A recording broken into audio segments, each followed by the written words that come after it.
Monday, December 12th, and we do have a quorum, so I will call this meeting to order. I wanted to welcome our newest board member, Regina Neville. She is a new but old board member, so thank you, and welcome, Regina. Thank you. Do I have a motion to approve the agenda for tonight's meeting? So moved. Is there a second? Second. All those in favor of approving the agenda for tonight's meeting, say aye. Aye. Tonight's agenda is approved. Dr. Stanley, would you please quickly review tonight's agenda for us? We have a lot going on. Really excited to move into Excellence in Action. And then we have quite a few business items that are going to be happening. We have Truth in Taxation, public hearing.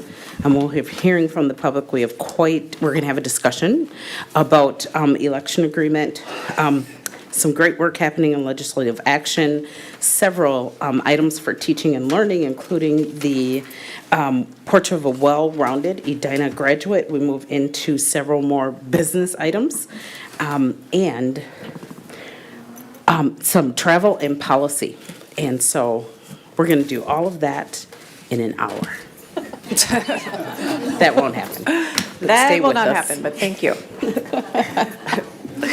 Thank you, Dr. Stanley. In tonight's Excellence in Action, we are featuring the Edina High School Band and Director Paul Kyle, along with members of the Band Council. Students are going to share their work around the development of the Band Council's vision and mission and how they live them every day. Tonight, we have Sophia Doval, McLean Everson Rose, Isabel Marshall, Henry Mulhawk, Ingrid Nielsen, and Romeo Rufian. Welcome, everyone. Come on up.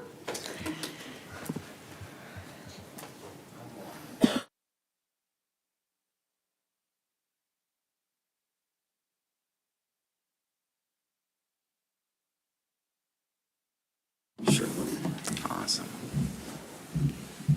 Just testing. Hello, thank you so much for having us here. We being here, it was started as a very innocent conversation after Veterans Day, just chatting with my good friend Randy Smazel, telling him the things that are going on, and he said, that's an excellence in action. And so this all kind of happened, and here I am with these magnificent students that are going to tell you a little bit about what we're doing in the band program this year. Hi, my name is McLean Everson Rose. I go by Duck, and here's the mission of the Edina Band program. Through respect and inclusivity, we create a supportive community. Through dedication and accountability, we develop strong musicianship. And by balancing both, we achieve excellence. During the pandemic, we wanted to refocus our band community to develop this culture of excellence. We really wanted to make leadership accessible for any band kid, regardless of age and grade. And through some band life coaching with Dr. Matthew Rao out of Lawrence University, we created this mission in pursuit of all these goals. Hello, my name is Romeo Rufian. Band is a program that is so exciting to be a part of because we all come from different activities, clubs, and friend groups throughout the school. Being in a class like band is special because we're all here to get better together and strive for excellence every single day. Hi, I'm Ingrid Nielsen, and a new element that's evolved in our band program this year is something that we like to call bances. So this all started when we played at the 2022 commencement ceremony in June, and some of the seniors had expressed how meaningful our presence was at the ceremony and how much they'd miss the band program and their band family when they graduate. And on the bus ride back from the ceremony, I was thinking of how I wouldn't see the same group of people till marching band camp in August, and I really wanted to stay in touch with them, so this is where Bances came along. The name Bance came from a marching band party we've had in years past called the Band Dance, but recently we've switched from just dancing to Bancing. So. The purpose was to continue the fun we experienced in band outside of school. It started with casual gatherings at the Southdale McDonald's and has transformed into visiting band concerts and cheering on our younger bandies in the district. At these concerts, we've handed out uplifting notes, candy, to encourage the future of our band program. These bances began with the simple purpose of bringing our band friends together. It has not only strengthened our band community, but also helped support our desire to live out our mission.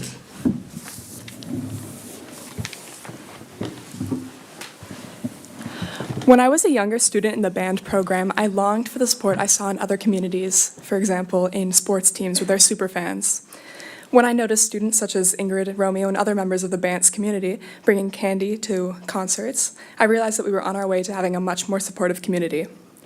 I decided to bring flowers to a 10th grade band concert one time for students who I noticed had little to no parental support in the band program, and some of my friends expressed interest in doing the same.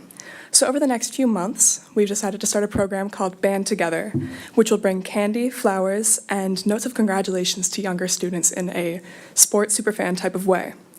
So by not only evolving musical talent for ourselves, but encouraging others on their band journey, we developed the sense of community I and so many other students desired as young band members. Hi, I'm Sophia Doval. So we have built a very strong community, and we have been extending this outside of the high school through service. So some ways we have done this have been through music donations, where students brought in old music that we then gave to a school that did not receive funding for music. Students usher at all of the band concerts, and we've also played at various events, such as a retirement home and most recently, Toys for Trees, which is a charity event. Through these service projects, using a servant leadership model, we have been able to live out our vision of community, musicianship, and excellence. Hello, my name is Henry Mulhook, and I'm here to talk a little bit about the Band Council, also known as the Bouncil. So the Bouncil started when we had this new vision statement that we just made, and Mr. Kyle wanted to get together a group of students who were maybe already living out this mission statement in band, but also kids who could potentially help make it the blood of our program. The purpose of the Bouncil has really just been to make this mission statement a real thing in our band program. We don't want it to just be these words that we live by sometimes, but something that we continue with throughout every day in band. And one of the ways we're doing that is this is a picture of a quote that is above the entrance to the band room, and it reads, "To all who enter this room, know that we will work daily to pursue perfection, understanding we may never achieve it, but by trying, we may taste excellence." Excellence is something that we're striving for every day. Even though we may not be perfect, we can try and get this excellence in our day-to-day life in band. And this is a picture of the concert band last year. It's a picture of us all in different uniforms from different clubs, sports, activities, and it just goes to show what Romeo said, that the band is really just a group of people from all different walks of life, clubs, sports, from around the school. But the band acts as a way to bring us all together, and it really creates a family and its own friend group. Thank you so much for your time and allowing us to share a little bit about our Know Your Edina band program.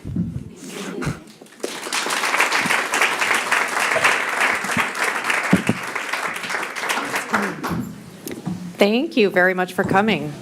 Do board members have any questions or comments for? I know you guys already got up, but. Yeah, go ahead. I would just say thank you. It's fantastic, and it's inspirational for all of the programs we have, for students to know that they're taking care of each other, and you're also out watching out for younger students coming up. Thank you. I'm going to echo that, and I know it's really cheesy. I've known almost all these seniors since they were wee bitty babies, and I just have to say I'm so proud of what you guys are doing, and it is just remarkable to see what has happened in the last, 13 years or so. So thank you. I'm going to start to cry. Thank you. Thank you guys for coming and presenting to us. Thank you. Thank you. Can I just say one thing? It is because of all of you that I have a social life, because I get to come to all of your concerts and everything. And so I'm just so proud, so proud of each and every one of you and everybody else who is not here. You truly do define excellence in the arts, and you should be incredibly proud of yourselves. Thank you. Thank you. So we are now going to recess our meeting to do our Truth in Taxation public hearing with our Director of Business Services, Mert Woodard. The board is still going to be sitting up here, but the point of the meeting is to communicate directly to the community and not to the board. So even though Mert will be speaking to to us, it's actually for the community. And so that's why we'll be in recess. And then if community members have questions, they can ask Mert, but the board doesn't, will be here listening, but doesn't answer questions as part of this. So we will now go into recess for our Truth and Taxation hearing. Welcome.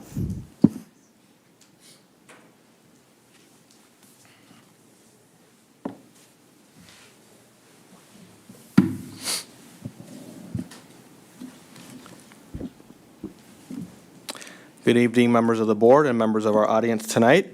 Welcome to our Truth and Taxation hearing for taxes payable in 2023. Before I begin the presentation, please note that the levy was reviewed in great detail by the administration, the finance committee of the board, as well as the district's municipal advisors.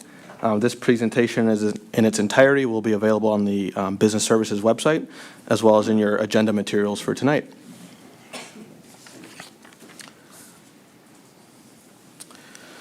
Truth and taxation meetings are required by state for all political subdivisions of the state that have taxing authority, of which we are one. The meeting must be held between November 25th and December 28th at 6 p.m. or later.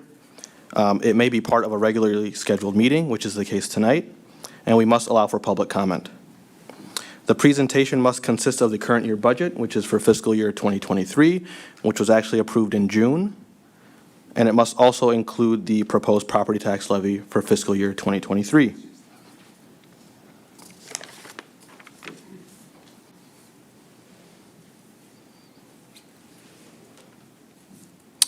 During this presentation, I'll be providing a very brief bit of information regarding public education finance in the state of Minnesota, an overview of the district's budget for the current fiscal year, an overview of taxes payable in 2023, which will actually fund the subsequent year's budget, or fiscal year 2024.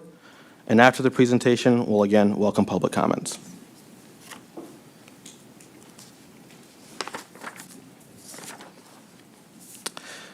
Public education finance in the state of Minnesota is extremely regulated, with many complex formulas and funding appropriations. The majority of the funding the district receives for its operations come from the state. Depending on the year, 60 to 65% of our budget in Edina comes from the state of Minnesota. The state also governs how much additional funding we can raise through local taxpayers. And even though the district is very fortunate to have additional revenue from our taxpayers, the state also limits how much we can raise.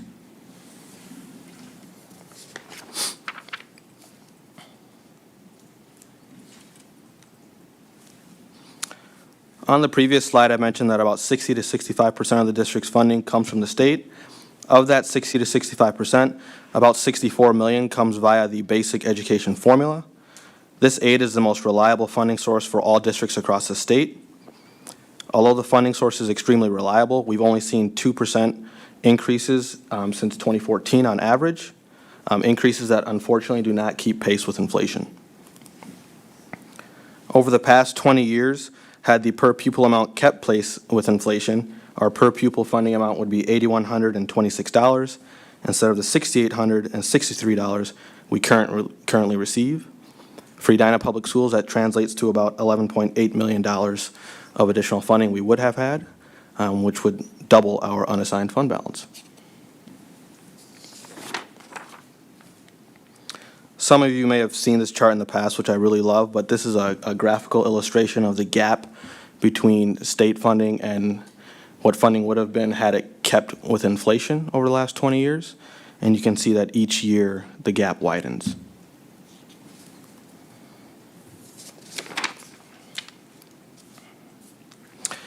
In addition to the erosion of state per pupil funding, state special education funding continues to be severely underfunded, which is commonly referenced as the cross-subsidy. As you can see in the specimen on this slide, there's a significant gap between state funding and expenditures for special education purposes. The gap for Edina is about $7 million as of fiscal year 22. In order to bridge that gap and provide those great services that we do offer to our special education students and families, we have to use our general education funding and local taxpayer dollars.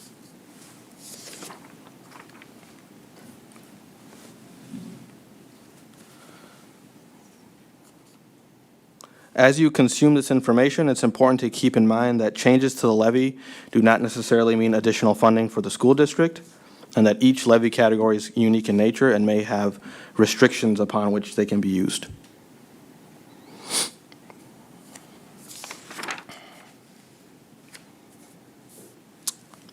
Another reminder that tonight's hearing is for taxes payable in 2023, which will fund the fiscal year '24, which is quite different from cities and counties who this month will be as well doing truth and taxation meetings for their most recent budget, as they are aligned with the calendar year, which of course is January 1st.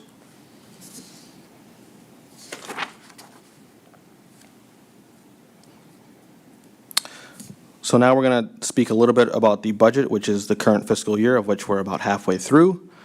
First, the Governmental Accounting Standards Board dictates that we account for our district funds in 5 different funds. These are the governmental funds, the general fund, the food service fund, the community service fund, the debt service fund, the building construction fund, and also the internal service fund, which is known as a proprietary fund.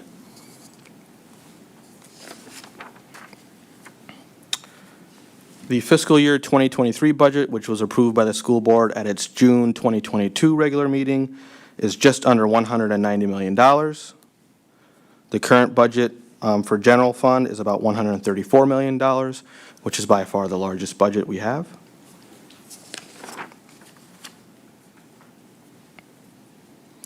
The general fund is used to support and account for our main operation, which is classroom instruction, and all the ancillary services that go with providing that instruction, such as transportation, pupil support services, administration, etc.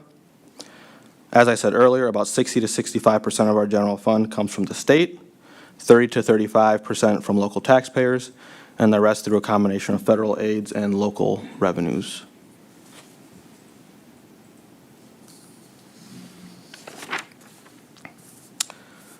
The chart on this slide depicts general fund expenditures by object, the object being the actual service or commodity that's being funded. Public education is extremely human capital intensive, with about 82% of our $134 million budget going to staff.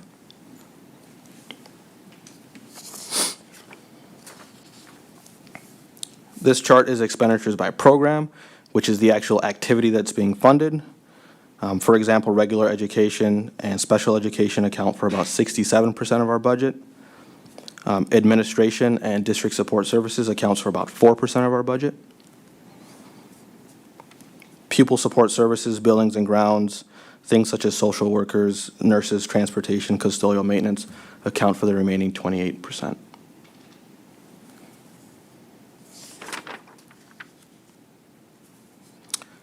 We've now fulfilled our obligation to discuss the budget. We can now discuss the levy for 2023. Just a little refresher, every owner of taxable property within the district, including residential, commercial, and industrial parcels, pay property taxes upon those parcels. Each taxing jurisdiction sets its own levy. The county then collects the aggregate of all levies in the area and sends out parcel owners to different parcel owners for their payments for the subsequent year. Keep in mind that if your taxes go up, it's likely due to a combination of all the jurisdictions and not just the school district. I believe the city passed their levy last week, and it's roughly the same amount as the school district, coincidentally.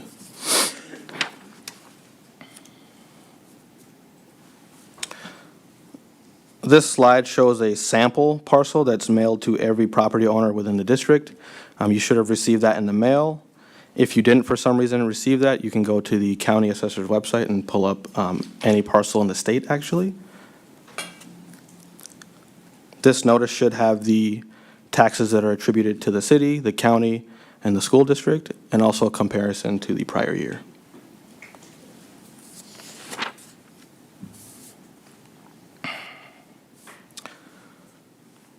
There are now over 40 different levy categories for school districts. Each levy category is calculated by the MDE based on primarily student enrollment data as well as voter approval.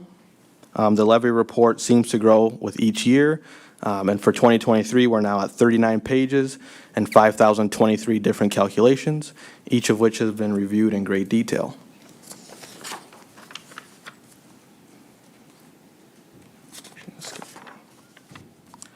So tonight is the last step of a process that takes actually a full year, and it's perpetual in nature. The most significant steps began in September. At the September 30th special meeting, the school board approved the levy, the preliminary levy. Tonight we'll have our hearing, and at the end of our hearing, we will approve the taxes for 2023. And so you can see the timeline on this slide.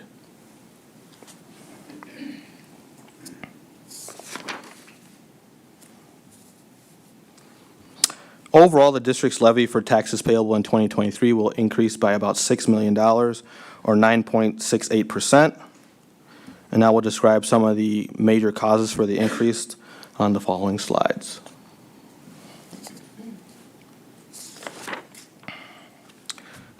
You might not be able to see this one too clearly, but if you are able to see it, the general fund levy has changed the most by about $7 million. All other funds either decreased or remained flat. You'll notice that neither the food service fund nor the building construction fund appear on this document. That is because neither of those funds have a direct levy component.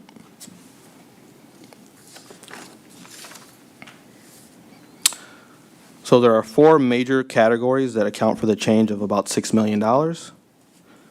In the general fund, the most significant is the change to the voter-approved operating referenda, which was last renewed and in fact increased, I believe, in 2017 to the maximum. The change is about $2.3 million, and that's due to the fact that that levy category is one of very few that is actually tied to inflation. And so the per pupil amount is rising from $1,877 last year to $2,105 for fiscal year '24. So that difference multiplied by the number of students we'll be serving accounts for an additional $2.3 million.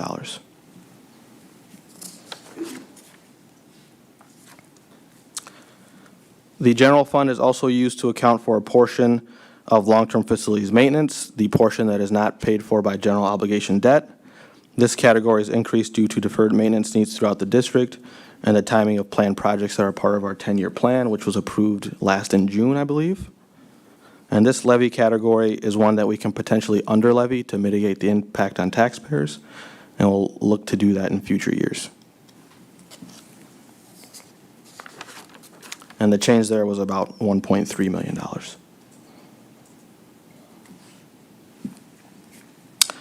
Every school district in the state of Minnesota is eligible for $212 of per pupil funding to be used for the lease of instructional space. The district has chosen to bond against this authority to construct the addition to Countryside Elementary to house our Spanish immersion program. So the $1.4 million increase is directly attributable to principal and interest payments that will be made starting in fiscal '24. At this point, I'd also like to remind you that our AAA credit rating was maintained in October of '22, and so the principal interest payments are minimized as much as possible due to our outstanding credit.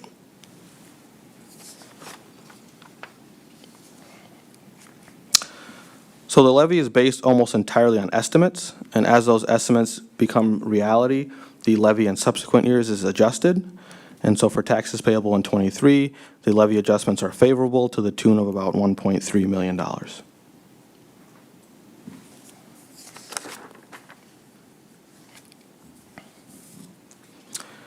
The district's debt service fund is used to collect revenue for the payment of voter-approved and general obligation long-term facilities maintenance bonds. This levy category is actually decreasing by $725,000 simply due to the timing of principal and interest payments.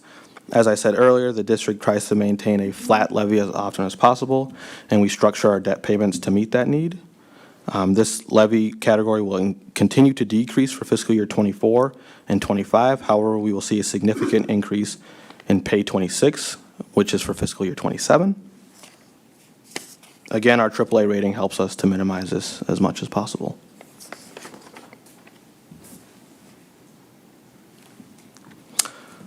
Ultimately, everything presented ends with the taxpayers, including both residential and commercial and industrial parcels.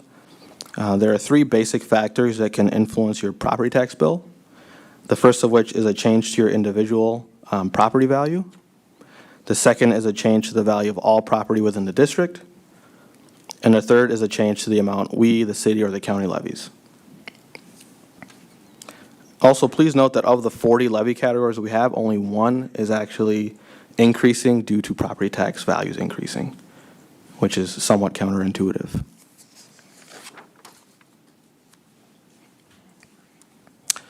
The district's financial advisors produced a few different ways of analyzing changes to taxpayers. So there's two different ways. One is to assume that there's no change to your property value, so year over year, how much would X property produce in property taxes? And the second would be to apply some sort of growth factor and to see what that does to the levy over the years. So our two examples are to assume no change and then assume a 12.8% cumulative change over 4 years.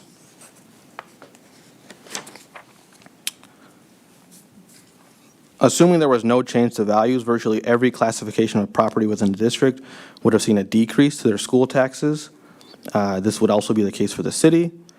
For example, a house that's worth about $500,000 would see a reduction of about $113 to their levy. Of course, we know that's not actually going to happen because property values are constantly changing, but I think it's still a useful illustration.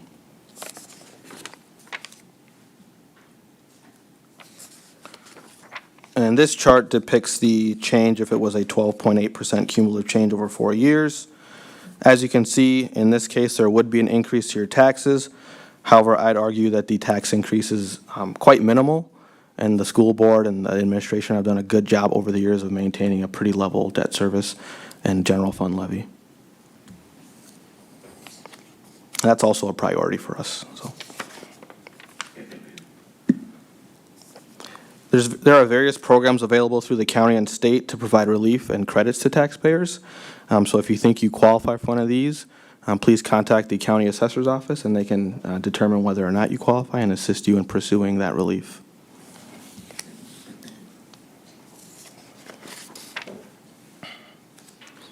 So we've reached the end of this super exciting presentation.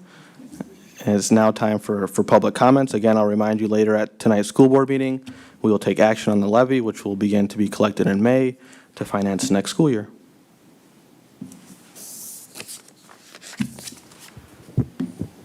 Thank you, Mert. Are there any questions from members of the audience? I guess you did such a thorough job that no one has any questions, so thank you, Mert. Okay, we're now going to come back. As a point of order, I think the hearing has to technically stay open for comment in case someone arrives, but we can still proceed with the meeting. I've never done that before. Because we have to come back from recess.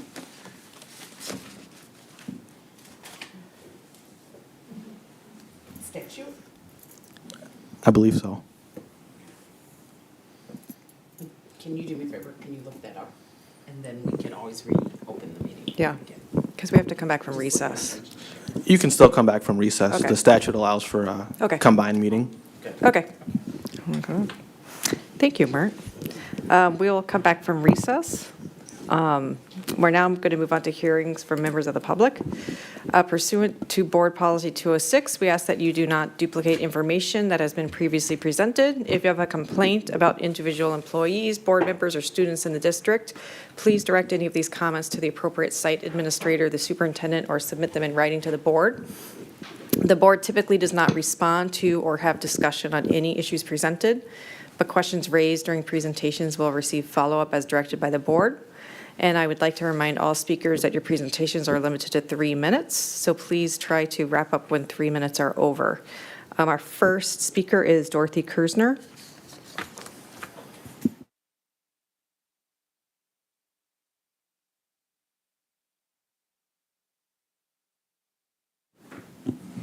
Members of the board, Superintendent Stanley, this is getting to be a monthly event. For members of EPAS, I watched the property tax thing with great interest, and I do feel sometimes my property taxes are going to turn around and go into my paycheck at some point. But our group, you know, is, you've read our emails, you know the support we have.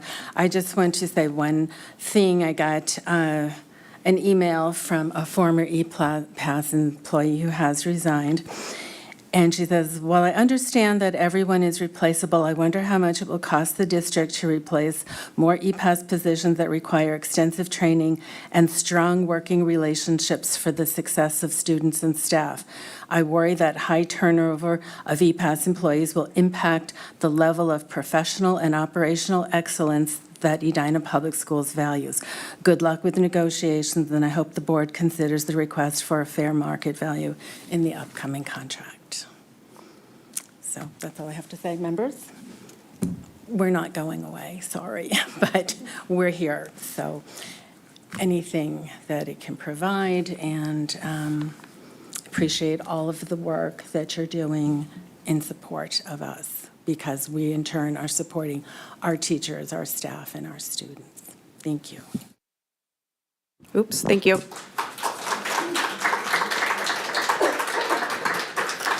Next up is Heather Teets.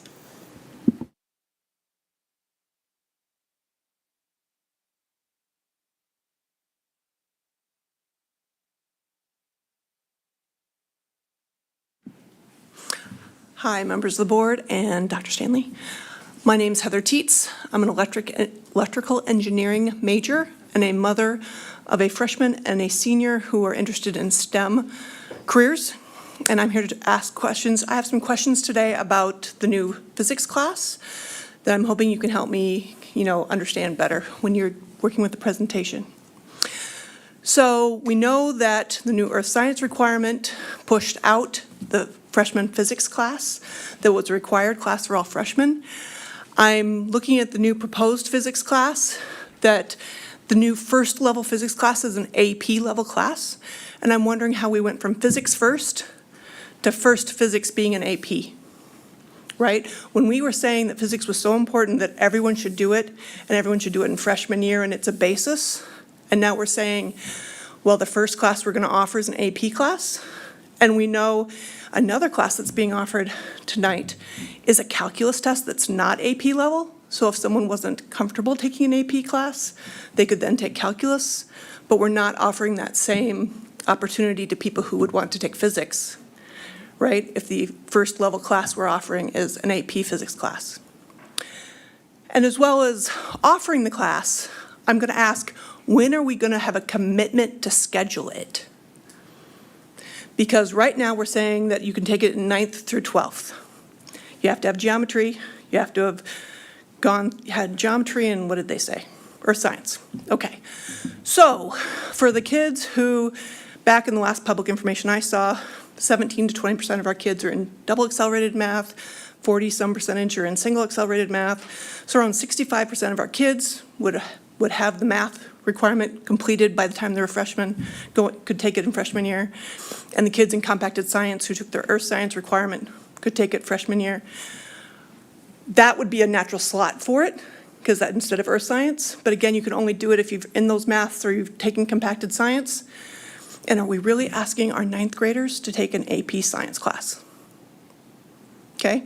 The only other natural slot for it is senior year.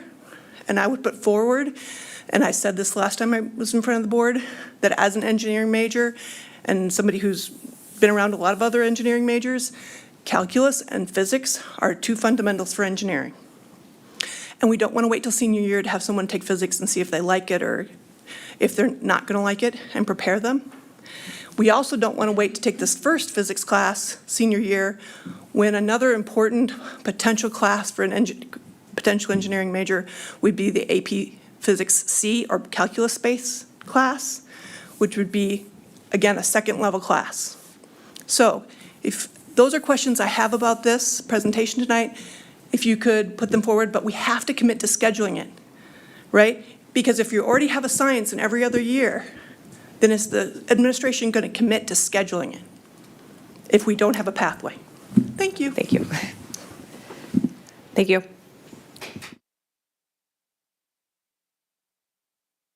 We're now going to move on to our consent agenda, and I just want to note that Director Green will be abstaining from voting on the consent agenda to avoid a conflict of interest with the reimbursement. Is there anything anyone would like to remove from the consent agenda? Do I have a motion to approve the consent agenda? So moved. Is there a second? Second. We will now vote to approve the consent agenda. All those in favor say aye. Aye. Anyone opposed? The consent agenda has been approved. We're going to move on to our discussion items, and our first discussion item is with our Board Legislative Action Committee and their 2023 legislative platform, their goals and their plan. And we have Board Member Green and Aram and some community members as well as students that are going to come present with us. So welcome, and I will let Directors Green and Aram introduce our students and community member.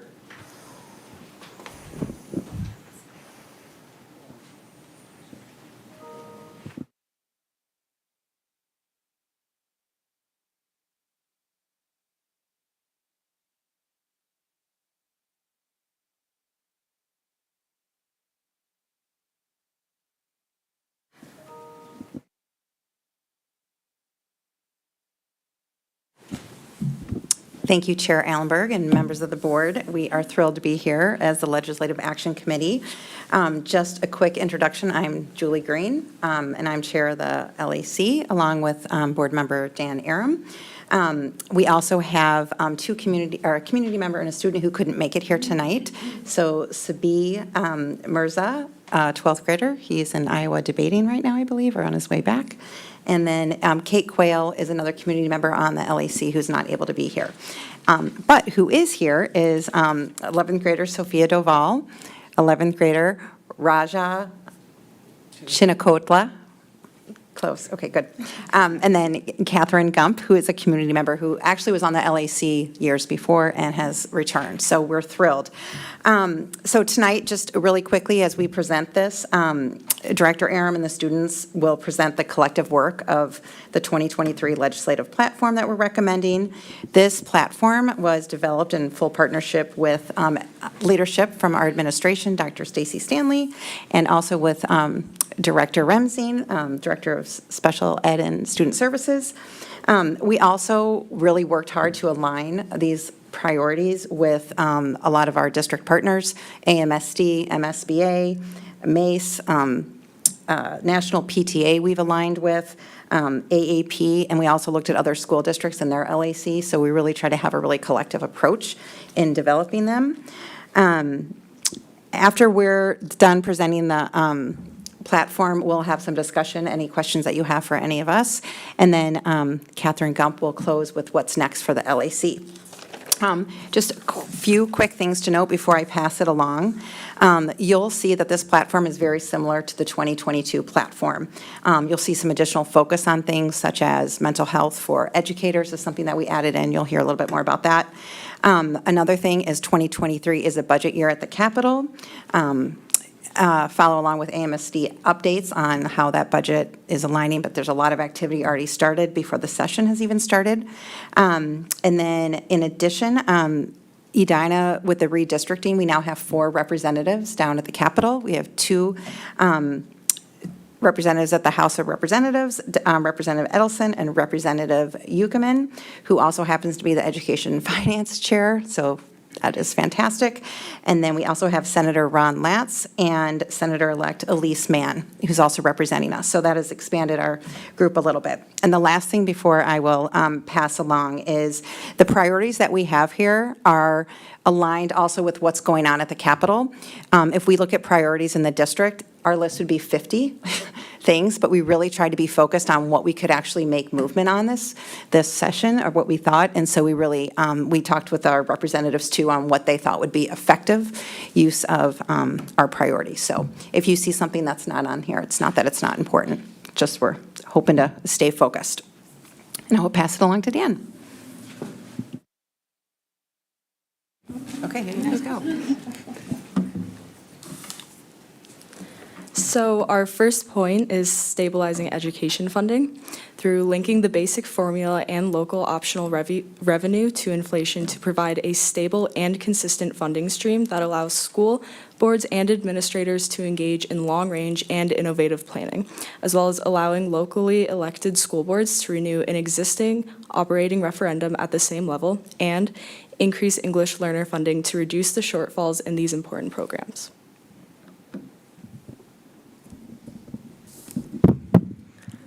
Second, we want to strengthen and support special education programs. We would want to do this by increasing the amount of special education programs to reduce shortfalls in important programs and fully fund special education programs to eliminate the cross subsidy. Furthermore, to create a special student status for students in intermediate districts requiring extraordinary care and increase the amount of funding for these students through the state level.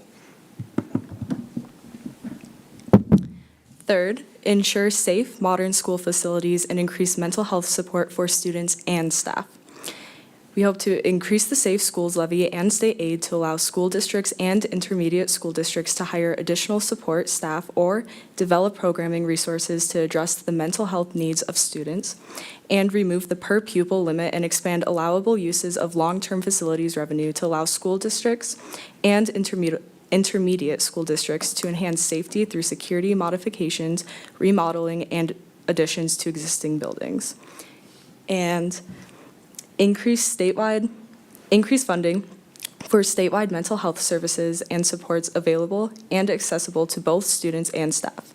Increase statewide capacity to provide intensive mental health services for children and youth experiencing mental health crises.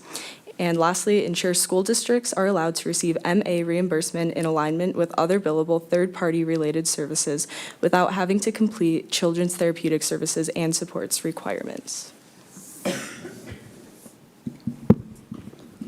And then our fourth goal is to increase and diversify the teacher workforce. We want to do this by removing barriers and providing incentives to address the shortage of substitute teachers, school bus drivers, paraprofessionals, and other staff. Furthermore, continue to expand programs and incentives and to attract, develop, and retain teachers of color. And finally, by maintaining multiple pathways of licensure in the tiered licensing program system.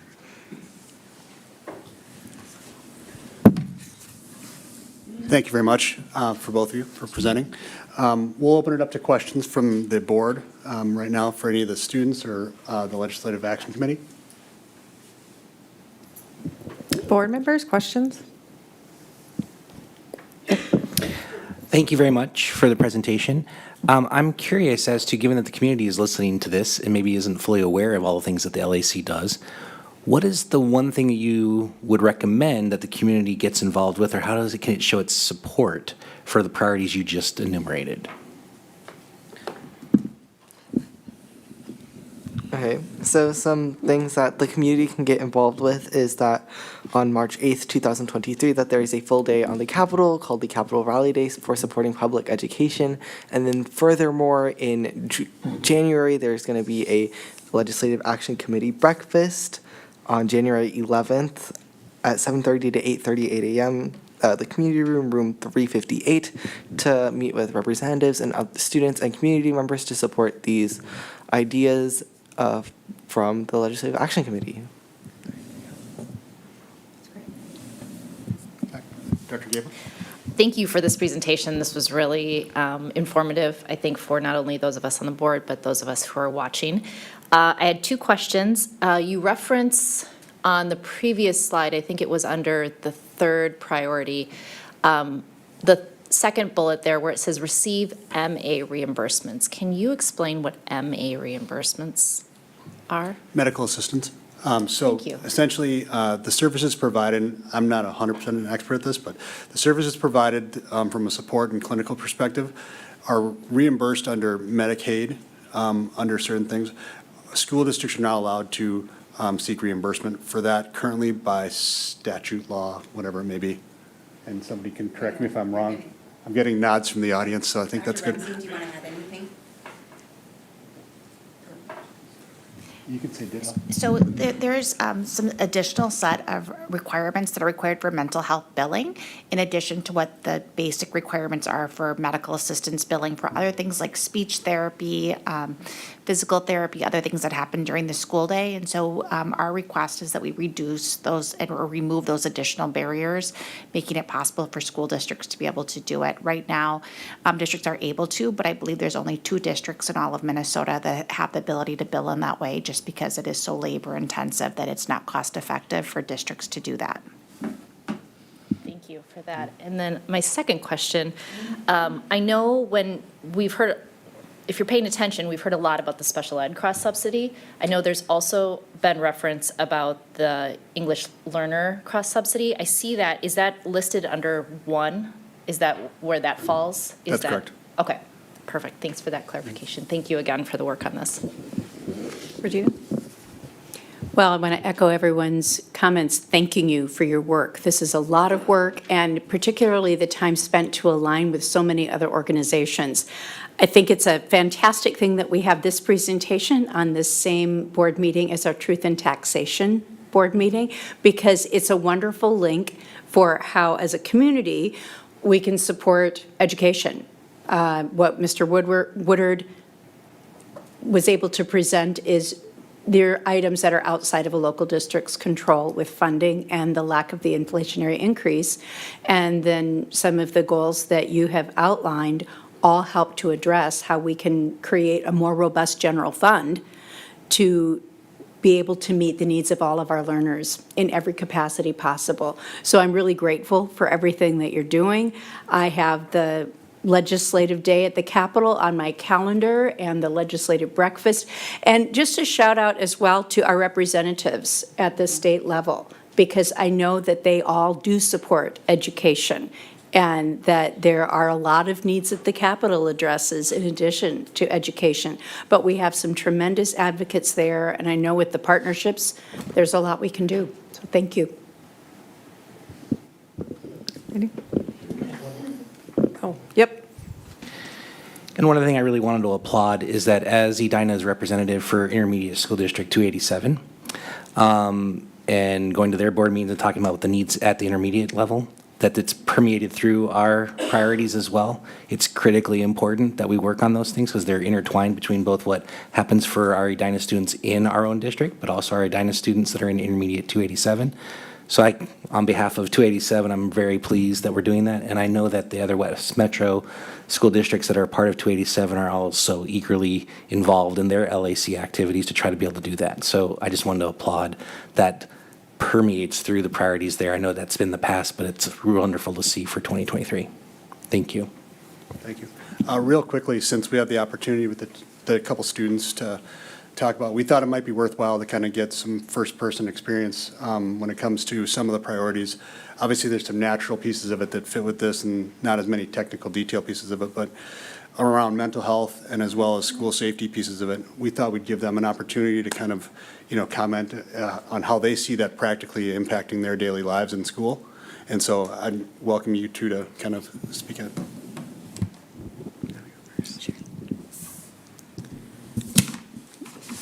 Well, mental health is really the basis of everything, and it is the foundation of everything for everyone's staff and students. So really by increasing funding for the staff and students, this allows a much greater opportunity for success as well as excellence. Echoing off those lines, many of our students might not have the fully addressed mental health needs, and with these Legislative Action Committee goals and working with our representatives, we can achieve those through the state level. Furthermore, with those for incentivizing diverse teacher forces and with special education, only provide net benefits for the school. So working with our representatives and providing these frameworks that we can move forward for the state and the state capital would be very essential.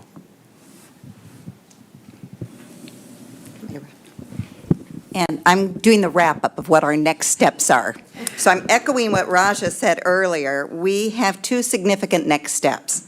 On January 11th, 2023, from 7:30 to 8:30, we're having our pre-legislative session breakfast. And we've already had RSVPs from our two state representatives and our two senators, so we're delighted about that. As well as we have representatives coming from Dean Phillips and Ilhan Omar's office. So that's going to be great. And we look forward to seeing all of you there, as well as many people from the community. And then also, as Raja noted earlier, we have our Legislative Action Committee Advocacy Day at the Capitol on March 8th, 2023. We'll be there all day. And that is in collaboration with legislative crossovers from the Hopkins LAC and other LACs from around the state. So we're, again, hopeful to see many of you. We'll have buttons for all of us to be there, so we'll organize pins and have a great message, I think, to deliver. So thank you very much for letting us speak this evening. Thank you. I actually had a question really fast. Sorry, I'm going at the end here. So I was wondering, one of the specific priorities is about the workforce and incentives to address the shortage of substitute teachers and other individuals in the workforce. I was wondering if there's ever been a thought to try to get some business leaders on board with what you're trying to advocate, especially from the staff shortage perspective, because if there's shortages, I mean, we've seen that with Kids Club, that if there's shortages at the school level, it impacts our businesses and people's ability to go to work. And it just feels like it could be powerful if we, and there's so many business leaders in the Edina community, if we had business leaders that would be willing to advocate for how staff shortages at the school level actually impact businesses and their ability to run their businesses. It was just, there's such a tie between public education and the economy and the community. It seemed like something that potentially we could leverage. So it was just a thought that I had. But I also just wanted to thank all of you guys for putting all the time in, and I love having student voice. So thank you for coming and sharing your thoughts, and for community members putting their time in. So I appreciate all the leadership. Thank you. So, thank you. Thank you.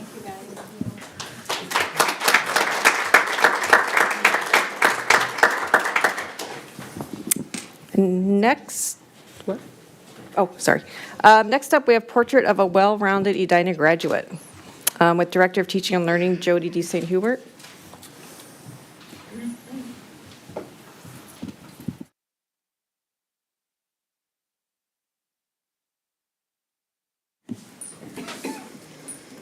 Okay, good evening, Superintendent Stanley, Chair Ellenberg, and board members. Over the last month, our teaching and learning has collaborated and engaged with many stakeholders to continue to develop the portrait of an Edina, a well-rounded Edina graduate. What is in front of you tonight remains grounded in the research and purpose of the general portrait of a graduate work. The purpose being to have a North Star of the skills and competencies that students learn throughout their time in a school system, so they are ready for their future and bring positive impact to our workforce, society, and the transition. The continued development specific to Edina was to engage our students in conversation and feedback. You see the report, and we gathered feedback from alum who are 1 and 2 years out of being in Edina High School, a group of high school students, and a group of elementary students. And with the feedback from our last board discussion at the last workshop, as well as from these various stakeholders and critical stakeholders, I should say, there are slight changes to the the portrait of a well-rounded Edina graduate. The changes are specific to align more tightly with Strategy C and the well-being and mental health and social well-being of our students.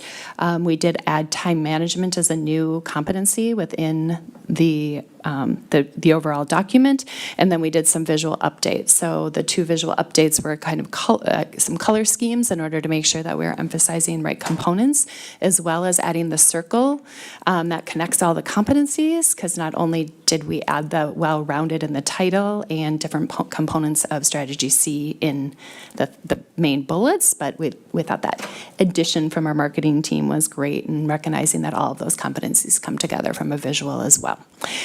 So with those overviews and highlights, you have the report in front of you, and I'm open to feedback and questions.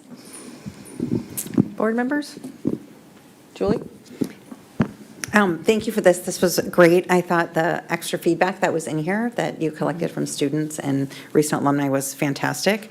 I have a question. When I know that I see why, and I can follow along why you added healthy into the responsible and engaged citizen. I didn't know if, when I read healthy, when I first read it, I wasn't sure if it meant physical health or mental health or how that was until I read back again. I'm like, okay, I know what this means. And so I didn't know if you guys had given any consideration to, we talk so much about emotional intelligence, but it's not in this document. And that's the word that I kept coming to me as I was reading the feedback that was really getting at the core of what we were talking about.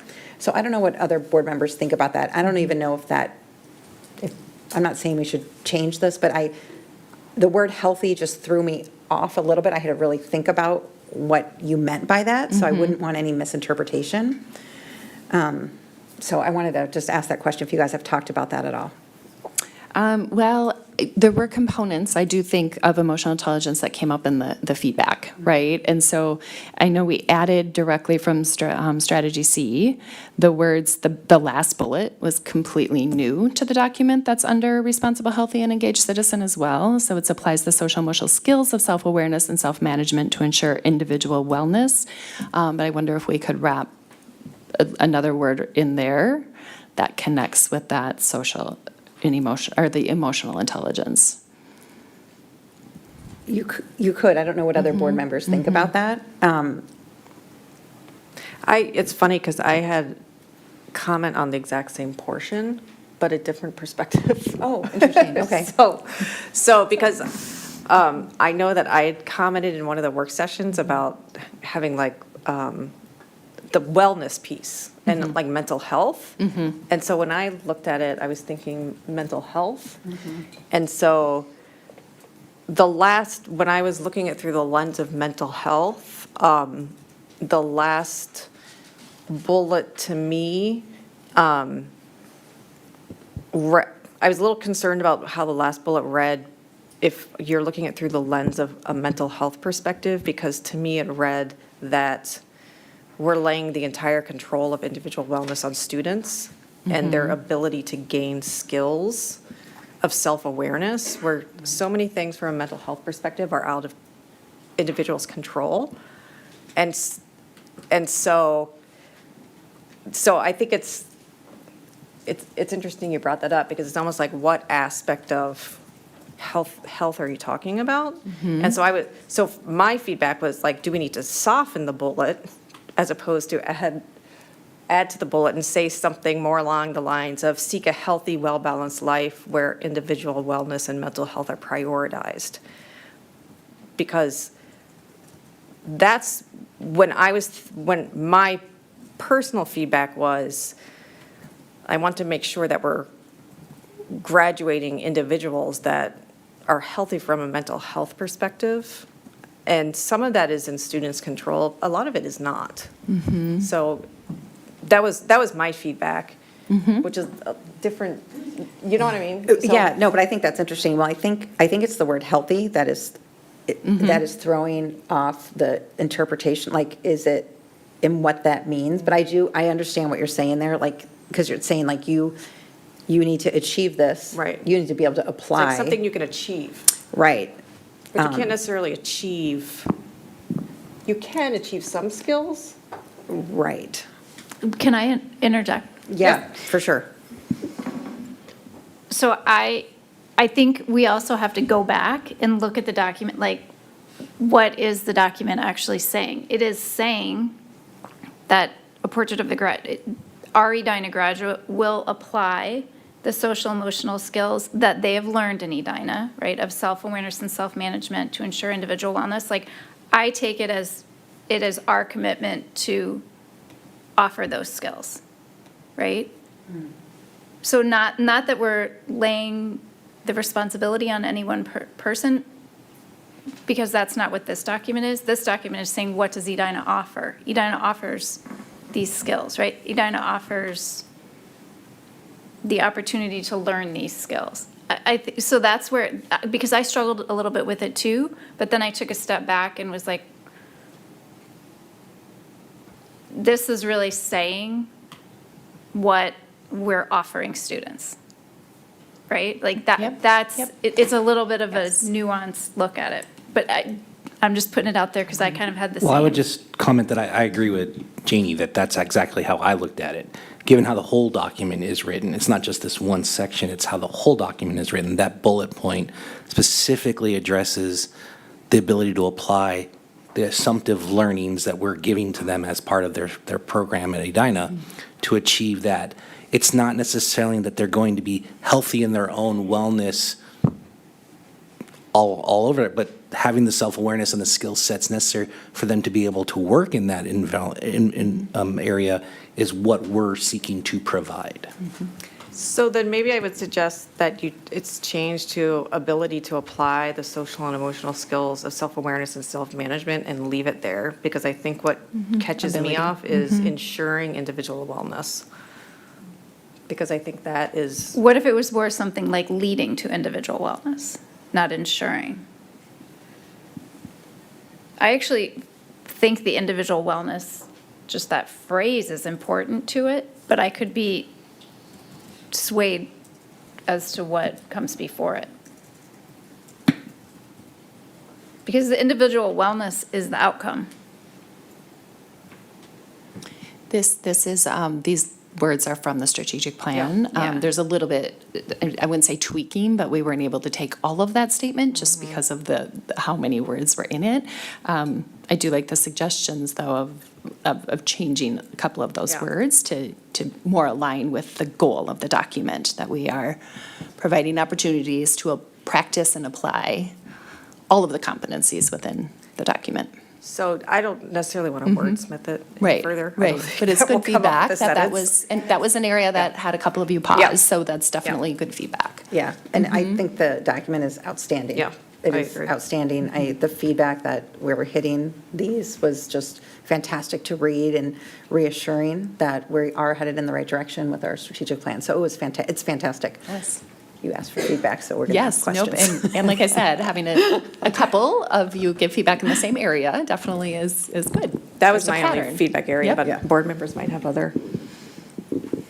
I just have one, go ahead. Yep, go. Sure. Well, it's not related to this, though. It's a different part. So if, Oh, I think we're done. I think Okay.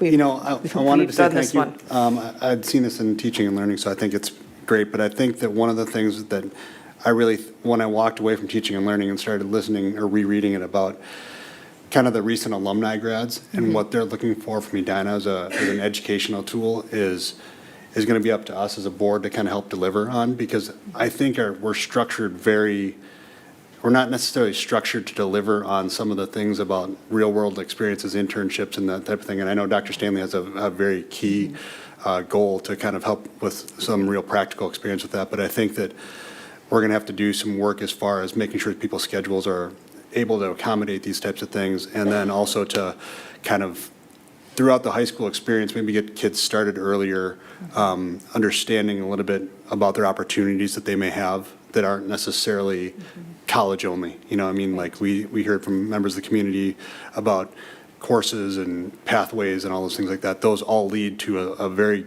good goal of a college education, but in the same instance, there are a lot of people, especially more recently now, who are looking at those alternatives that aren't necessarily targeting that as their career. And I think that what we can do to get them started earlier, to open up the door so they don't always think of a doctor, lawyer, teacher, Right. is an opportunity that we have as an entity, so. Yes. Thank you for pulling that out, Director Aram. There was a lot of good feedback that the way that we can improve is to have opportunities to practice in a volunteer setting, an internship setting, and apprenticeship. So it really aligns very nicely with the work that is in front of us, so. Dan? Oh, Dan, Michael? Sorry. I just want to say thank you that this document here, given our last conversations about it, I can see the workings of the feedback that was not only from our feedback, but the rest of the feedback was there, how it incorporated into it. It was already close before, but I think the nuances that you've changed to this, I think really express it well as in terms of what you'd set out to accomplish and kind of the goals that are there. So this is one of those great examples of where the conversations back and forth and so on, so it really is in the heart of this document. And I just love that. And so I just wanted to appreciate that. So thank you. Thank you. And thank you to our communications team for the excellent Yes. graphics.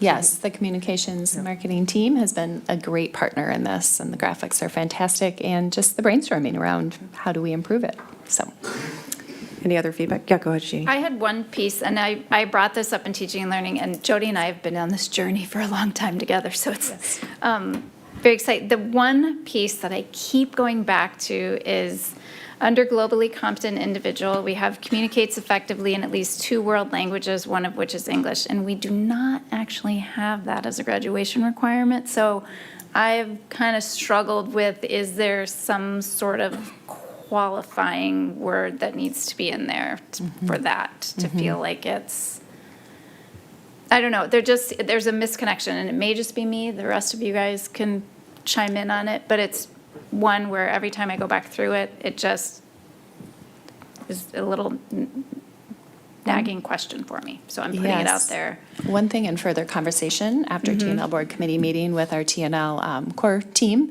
was thinking about that in particular statement and how coding and mathematical thinking and reasoning is now really considered another language. So if there's a way to have that incorporated or a little tweak to the wording. You know I love that.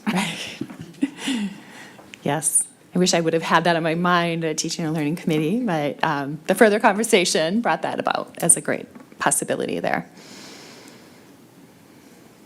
But I think it's, sorry, I was just going to finish I still think it raises the question that you're asking, which is, how are we measuring that? We are offering it, but I still think there's the conversation that you originally brought up, which is, does that sit correctly as it reads right now? So. Agreed. Yes.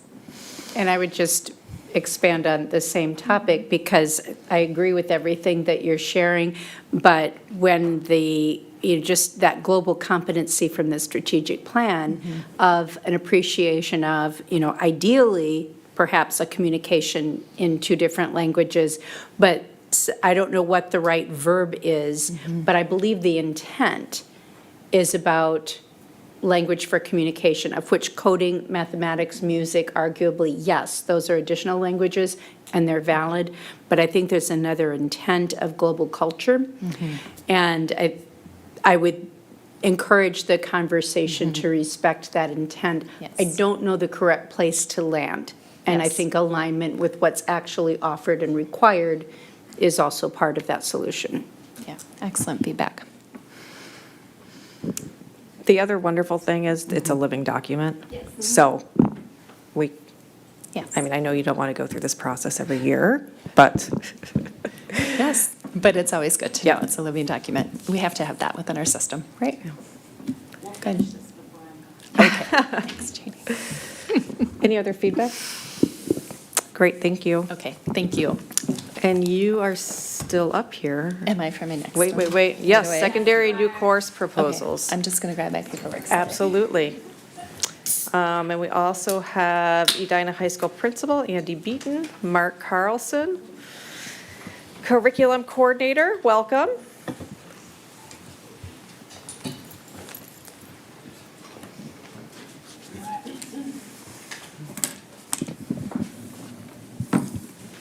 Okay, I will start with this here and then share the microphone with those here presenting with me tonight. Good evening again, Superintendent Stanley, Chair Ellenberg, board members. Every year, as part of our continuous improvement plan, Teaching and Learning follows a collaborative process to look at our secondary classes being offered. The report in front of you tonight reflects very intentional planning in alignment with science and arts standards curriculum review, as well as alignment with our marquee pathways and STEAM planning.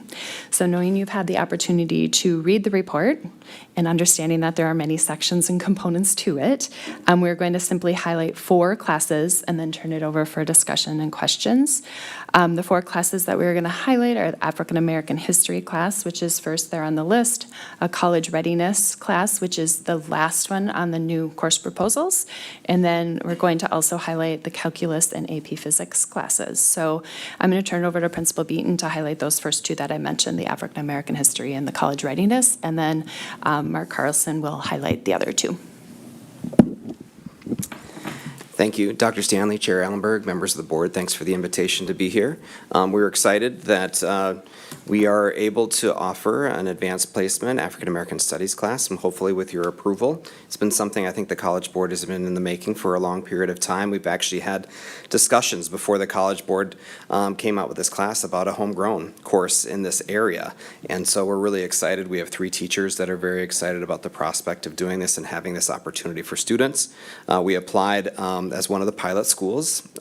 There's 60 schools that were invited to participate in this pilot. It is a large document, a growing course. Very excited that our teachers feel like they can hit those standards in U.S. history, so it becomes an alternative, not an extra, but an opportunity for students to have a different pathway based on their choice and interest. So we're really excited about the prospect. I think we're going to need some support, and our teachers are going to need some support from Teaching and Learning in terms of time and development of this course. They are already doing a lot of outreach with those teachers that are teaching in the state of Minnesota and around the country. We had 2 that just went to a national conference in Philadelphia that connected with some teachers that are a part of this pilot as well. So it's that process of a new course that the College Board is learning in terms of materials, course book, how we're going to put this into place, the kind of resources, but it's really, I think, an attempt to have a really opportunity to engage a lot of students. So I can talk about the second course. We're basically shifting a college reading readiness course that we've had more as pretty much a 9 through 12 course processed through student support teams to identify students that have reading deficits that need support, but we're going to target it with this change specifically to our 9th grade students using FAST data, using teacher and counselor recommendations of students that we see as having some reading deficits to be in front of a licensed reading teacher, to be getting direct instruction on skill development, and also a balance with success and support in their pre-AP 9 course. It's basically built off a successful model that we've had in math that we built a few years ago called Math Bridge, and we do that in algebra, and we've done it in geometry, we do it in algebra 2. So that is, the idea is keeping our students in grade level courses, even if they have deficits, but giving them the opportunity to do some pre-teaching, reteaching, skill development. It kind of answers those questions of, if I can get these kids to practice and work on those skills, build confidence in their course, they can be successful in their grade level courses. So that's really the only shift, is to have it be specifically tied to pre-AP 9. So questions for me? Are we taking questions at the end or as we go? Well, that's a good question. Why don't we have Mark do Okay. a quick overview on that one? Thank you. Yes, thank you. Good evening, Dr. Stanley, Chair Allenberg, excuse me, and the rest of the board. Thank you for giving me the opportunity to talk a little bit about 2 courses this evening. The first course that I was going to talk about is a calculus course. It's a non-AP calculus course. This is a course that we've had students and parents asking for because they are in a position where they want to continue their math studies, but they do not want to take an AP level calculus course. These students are really feeling like this is a good fit for them. They're at a point in their learning where, at the way we have it currently set up, is they would have to take an AP course in order to continue math their junior or senior year, depending on where they are in their process. So that's the reasoning for that course, and it will really provide a good foundation for those then to go on and take a calculus course like their first year in college. The second course that we're looking at here is the AP Physics 1 course, and this is part of the science review. As we know, the standards in science have changed with the new earth science requirement now being satisfied at the 9th grade level. We presented last year kind of a flow chart of recommendations in terms of how teachers think that students should go through that process, with earth science being kind of the first course, with chemistry being the second course, biology, and then finally finishing with a physics course for those students who choose to do that. From a standard standpoint, students would have to take the physical earth science. They have to take either chemistry or physics, and then they have to take a biology course. So the feeling of the science department at EHS is that this course would be a really good fit for the students who they believe will be taking the course.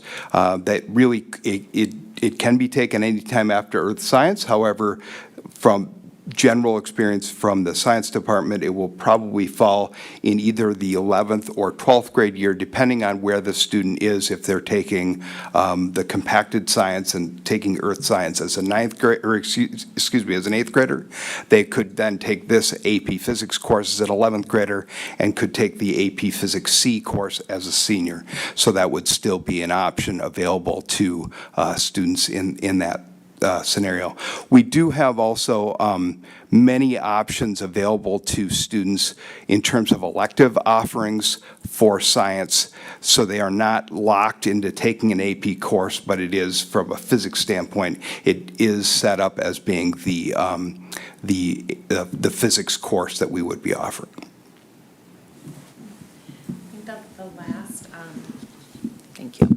The last thing I just want to highlight is you do see a lot of arts through the report, and the arts, I want to give a positive shout out to our arts department at the secondary, both at the middle school and the high school. They worked extremely hard in the review process in finding ways to ensure that they are meeting the standards and providing excellent opportunities for students. We also linked in the board report last year's arts report that had more of an overview of all those components, but a huge part is adding media arts components. So both the middle school and high school team have worked really hard to get those proposals together, and can certainly answer questions on any of the report at this time. Thank you. I'll turn it over to board members for questions or comments. I Jane? can go. Yeah. So these have all been through teaching and learning last week. I think, were we last week? I think we were last week.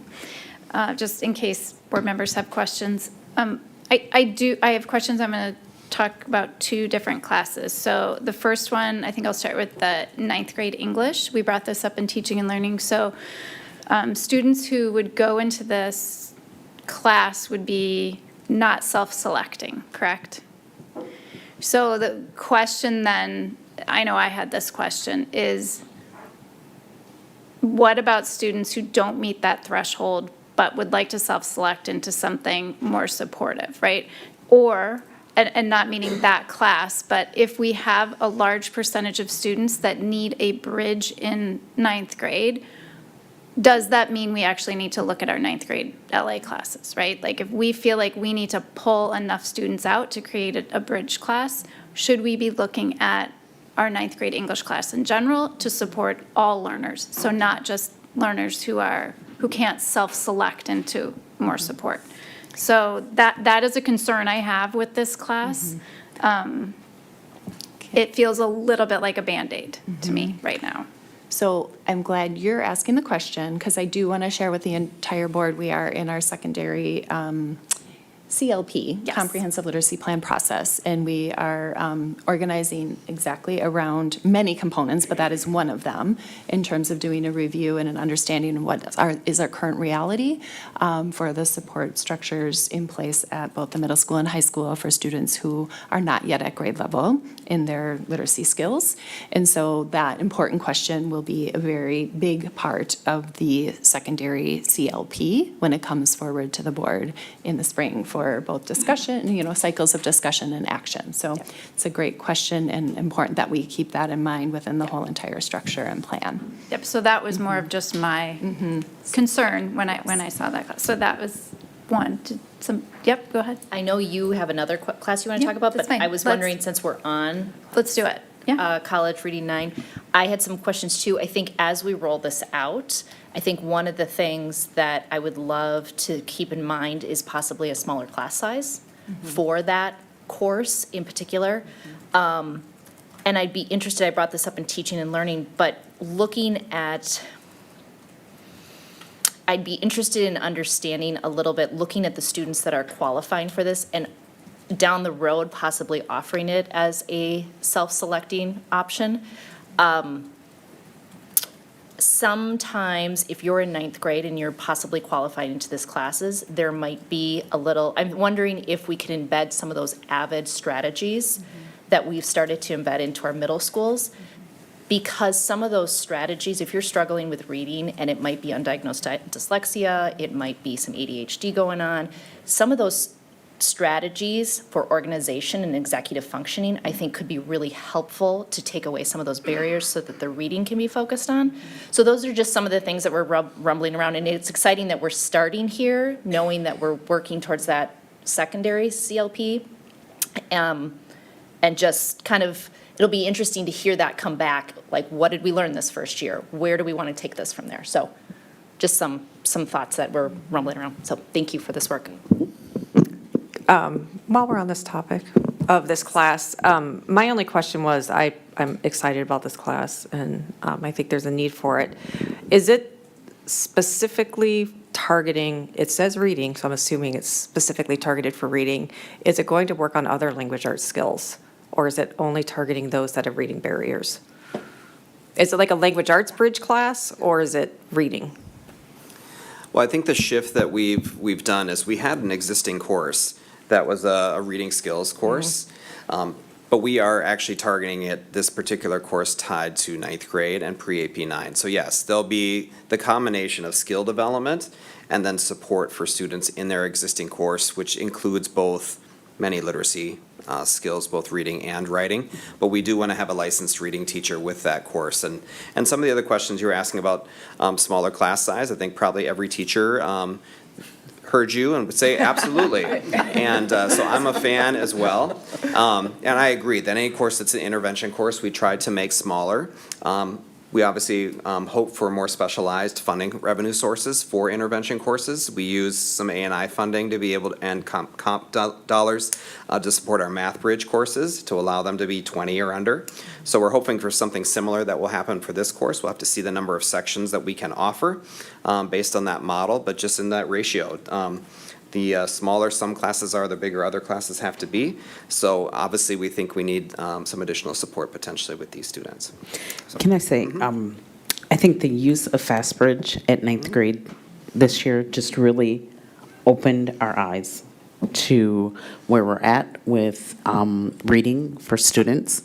I think it's also an incredible tool, though, because the teacher within that classroom, which is very unique in a secondary program, is able to directly target with a laser-like focus the reading skill that the student needs, whether it is fluency or, I mean, we do have some kiddos who need some decoding supports.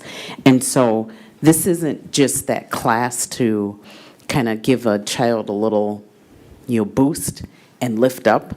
This will allow students to still be immersed in a strong learning environment, and really, they need some strong reading skills supports. And that FastBridge really showed that to us, as evidenced of the data that we provided in the data metrics plan. And so that's really the thinking around this course as they developed that, so that we can really hone in and make certain, I always say that strong literacy skills are the currency of power in the United States. And, our kids cannot leave us not having those strong literacy skills. And so this is beyond that kiddo who may need some extra supports. This is that child who really needs that fundamental reading support while also not tracking them into a really low-level ELA course. My only other, question or comment is, I would love it if you guys could look at, a lot of times students that struggle in one course struggle in another course, and there just is not enough time in the schedule for kids to take both bridge courses probably.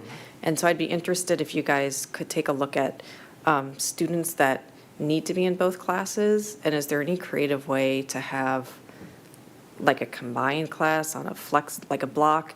I would just hate for a student to have to choose, am I going to get my support in one area or the other area?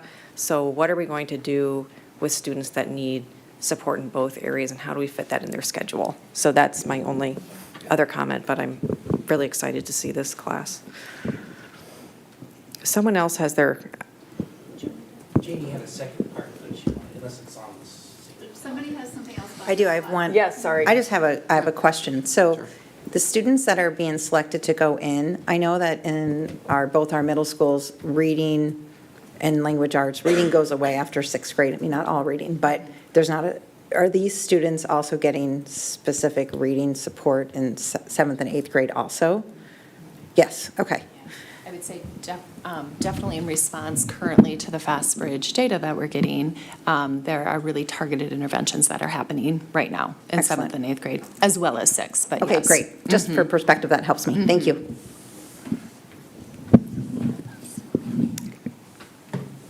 Anything else on this class? Do you want to name another class and we can comment on it? I can go to my second question. Okay, So, go ahead, Jen. My second class is physics. I want to make sure I clearly understand that we will not be offering a non-advanced placement physics class with this. Is that correct? That is correct. Okay. So I have great concern with that. I also believe physics is going to be a foundation for anyone who is looking to pursue a post-secondary interest in a STEM focus. And I have concerns that we have made the assumption that we don't have students who are STEM students, but not AP students. I think that's a great leap for us to take. I would hate for us to scare away students from this extremely important future. And my question is, have we considered offering both and seeing what the students want, right? Like, I feel like we have made the decisions for the students. I also know that if a student doesn't take physics, that limits where they can go in their engineering post-secondary. It just limits it. They will not be looked at by engineering colleges if they do not have physics on their transcript. And if they're not an AP kid, that's limiting. And I have concerns that we have taken that away from students. At the same time, we are a destination STEAM district. It feels counterintuitive to me. So I wanted to find out where's the student voice in this one and the student choice? I can only tell you what I've done with the science department, and this is really their strong feeling was this is the right course to offer. Now, that being said, as we transition from our old system with the old standards to the new, we have the vast majority, like literally almost everyone at the high school except for 9th graders who have already had physics. So we do have a little bit of time to kind of see what's the best fit. So as we think about for this next year and the students who would want to take a course in physics that haven't already taken a regular physics course, we feel that number is very small at this point. It's going to grow over the next couple of years, obviously, as more students are coming out of the earth science course, which they're taking right now as 9th graders. So we certainly can revisit that topic. There's, I don't think there's anyone that's against that. The feeling was really strongly, though, that this was the best fit course for the science department. I think the other piece is kind of viewing this as a second-year course with the physical science that they're doing in 9th grade, where we used to introduce physics as a first-year course in 9th grade. So you're talking about students taking this after a year of physical science, physical earth science, after a year of chemistry, and then maybe taking that after a year of biology and so on, which we think the science department feels is really important in terms of sequentials. So you're going to have, in terms of readiness, for an entry-level physics course, and that's why we offer both at the same time, a more mathematical-based physics course in AP, and really this first time we're offering this Physics 1, which is really the entry-level college course. And some of our courses, even at the standard or the enriched level, are really college preparatory courses. So we do think students at that point taking this class junior or senior year, if they're interested in physics, would be prepared for that class. But it doesn't mean we couldn't revisit and look at the option. So help me understand, currently a student who is at EPS, who's a junior or a senior, and who took physics their freshman year, this class is not the same. The AP class would not be the same physics. As the physics they took as a That they ninth took grader? as ninth graders. No, this would not be the same Okay. course. So why are physics is a foundational science. I'm concerned we are not allowing students to dip their toes into something. We are asking them to dive headfirst in, right? And not dip their toes. And that feels counterintuitive to me for what we hope students get out of a STEM experience, a STEAM experience in Edina. I think I'm definitely hearing that we can revisit that, and that very good points, right? And kind of giving the reasoning of where we landed, where we did, makes very logical, good sense, and. And I'm not saying AP physics is bad. There is a place for it, and there are students who thrive in it, and there are students who need it. I also know that there are amazing physics, like I know of a student who's an amazing college student headed for great things in this world as a physics major and never took AP physics, right? So I know that there's a need. So I'm just voicing that. I'll stop talking. So I just wanted to piggyback on that. I agree 100% with what Janie is saying. I think about my own personal experience going back long ago, to where I wish I had had an ability to have a dip rather than taking the AP course early on, because it kind of warped me in the sense of that standpoint. So my question is, you reconsider, or you rethink this through, or you contemplate it, it's that, what is the ultimate goal, right, when we're trying to provide the opportunities and the options to the students to enable to capture that? And even though the science department is saying their best path forward, as you've articulated here, is for earth sciences to then go to biology and then and maybe eventually get there, I guess outside of the requirement, because I think this is what the change that's kind of pushed this forward is because of the new standard that's required to have the physical science or the earth science that's in there. I'm just worried that by unplugging this as a means to meet that requirement, you're having sort of unintended consequences about where that might go. So as you consider that, I would only want to hear more about, okay, how is this, as you're articulating the best path forward, it leaves a hole in this other area, and that might not have been the intent, but that might be the reality, is what I'm hearing Janie say, and I'm kind of really passionately connecting to that, and we also heard it from the member this evening. I'd like to hear more about that, about where does that go from there. So it's not a critique, it's more of, I think there's a missed opportunity to maybe broaden that thought process and give some more feedback that contemplates where we're going with that.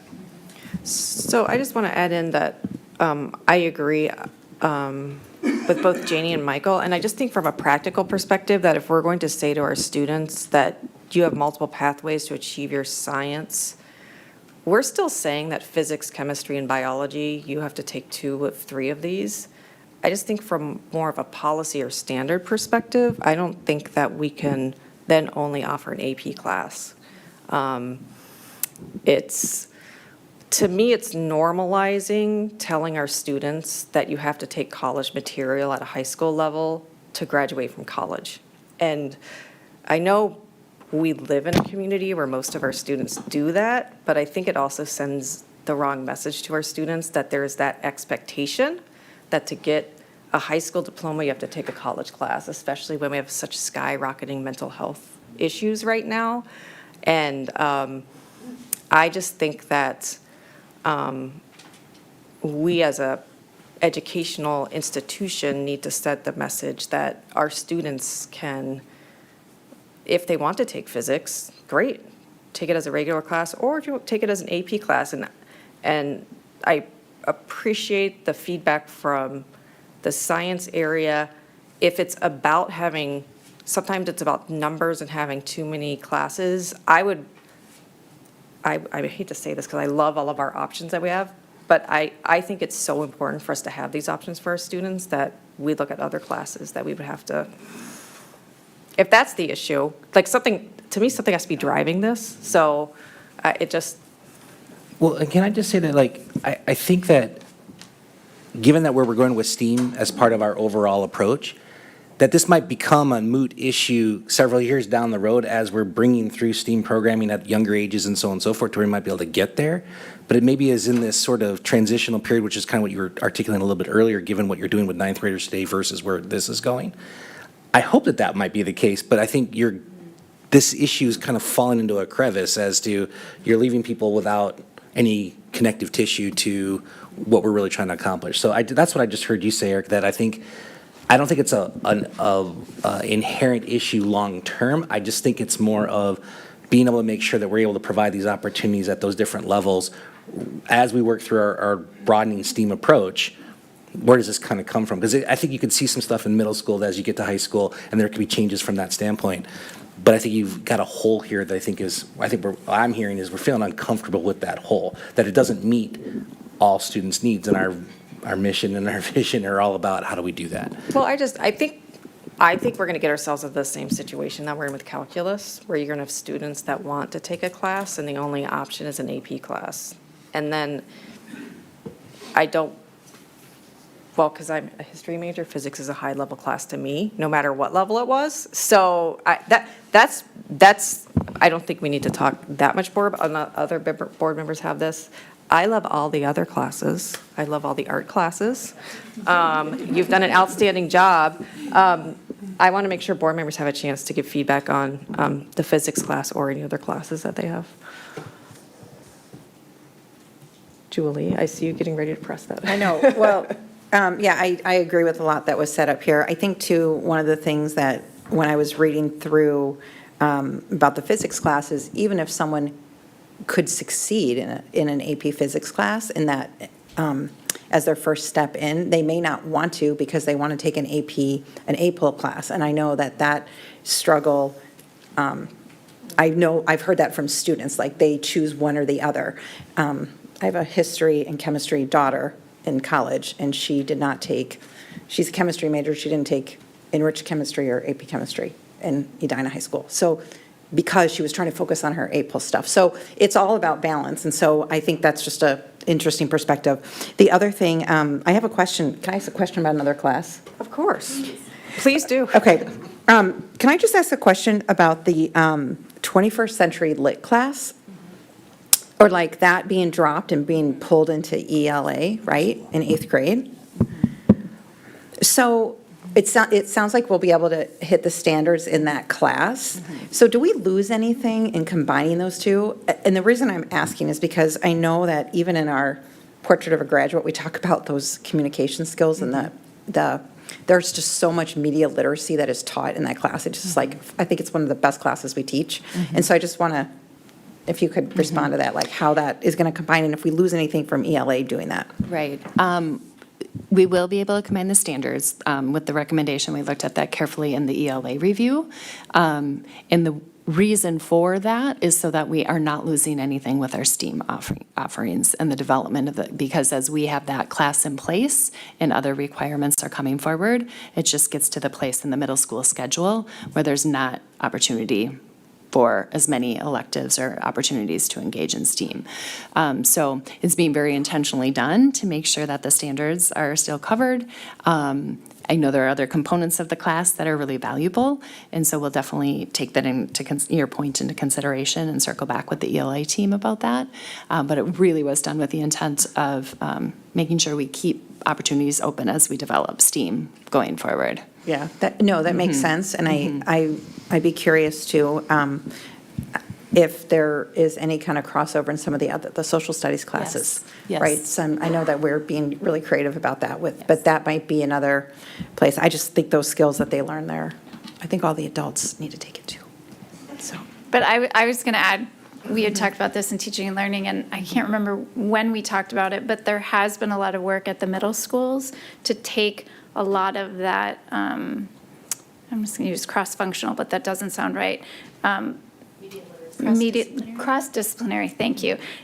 A lot more intentional work, cross-disciplinary, that they can pull out of that's being done. So like science class is doing stuff with ELA right now, so things that may have been done in 21st century literacy. So I feel like the middle schools are prepping for this change in a really good way. Absolutely, and that will be also coming forward more with the secondary CLP and how we are being intentional about expanding literacy skills across all content areas, so.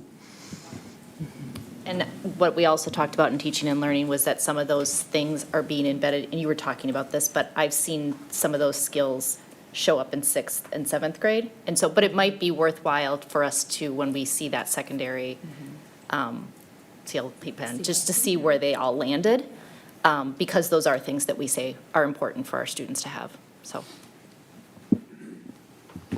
Anything else? I just have one last question.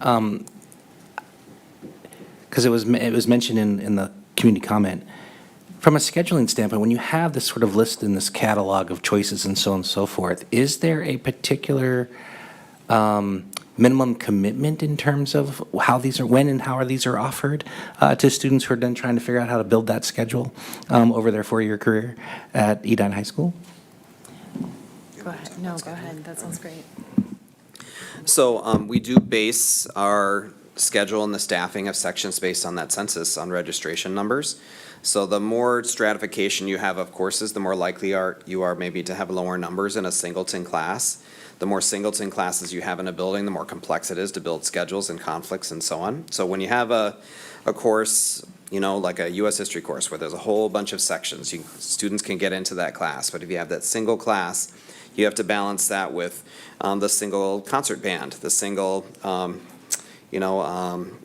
AP English class, whatever that might be, or maybe there's other services that are there. So there is no guarantee. Typically, with new courses, we try to float courses that are new and give them life over time. And sometimes you make choices. You want to say, this is a specific course we want students to be able to have in this particular year, but that offsets with larger class sizes in other areas when you're not hitting that ratio. Yeah, it totally makes sense. I think, I remember an experience I had years back to where there were some particular courses of study that I wanted to have, or even were requirement components that I wanted to have that were not offered in terms of, this is more for degree purposes. Then there just was not actually an ability for the particular required course to actually show up because there wasn't enough demand for having that happen. And then you're caught between that, again, that crevice, totally unintentional, but then happens. And so I think it's a matter of, as we speak to our families and our students and so on and so forth, how do we kind of frame okay, this is kind of what it needs to look like in terms of being able to make that happen, so that scheduling is not just the randomness of that particular moment, but says, no, we will guarantee we'll offer this course at least once every, 5 semesters or whatever it is, or something like that, to where then that then makes the catalog mean something, right? It's like, okay, that course is there, but if I never have an opportunity to select it, what's the point of having it? So I get the point that you just said, Mr. Beaton, but it's sort of like trying to figure out that balance, and I'm sure that's a very difficult, just like any schedules that we have in this operation are very difficult to come by. So I just wanted to at least put that out there. Thank you. So Michael, that actually goes to Dan's comment earlier about kind of deprivatizing some of this information and making sure students and families understand opportunities that will allow them to open up their schedule and find time for more things like that. So I think those are interconnected. Like students understanding what classes they can take over the summer, that will just give them breathing room in their schedule, or what can they take EVP or through Northern Star or whatever, right? Because a lot of times, once you give students that breathing room in their schedule, it's easier to kind of make those magic things happen like Andy was talking to. So I think those two are connected. Karen. Yep. Last question, because I know we want to move on here. Would it be, as we look at some of these exciting new classes, would there ever be an opportunity, or would it be appropriate for once a year for us to kind of come back to some of those new classes that have launched and say, okay, now that we have a year under our belt, this is what we saw with enrollment, this is what we saw, these are tweaks we're going to make. I don't know if that's something the board would ever want, but as we think about providing opportunities to our students and really thinking through that might be, as a board member, I might be interested in knowing some of that information. So. Yeah, sorry, I'm distracted. I'm just making sure that we're still running. Streaming. Yeah, so I heard you, and I'm distracted. Yes, I think that we could, absolutely. So, yeah. Thank you. Thank you, everyone. I appreciate all the work. Thank you. Thanks, you guys. I know that was a ton of work, so appreciate it.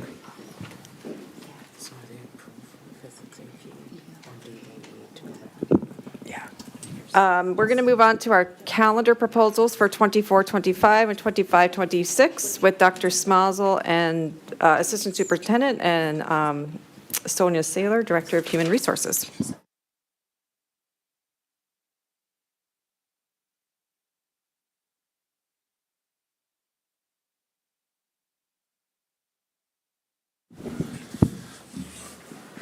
Welcome. Thank you.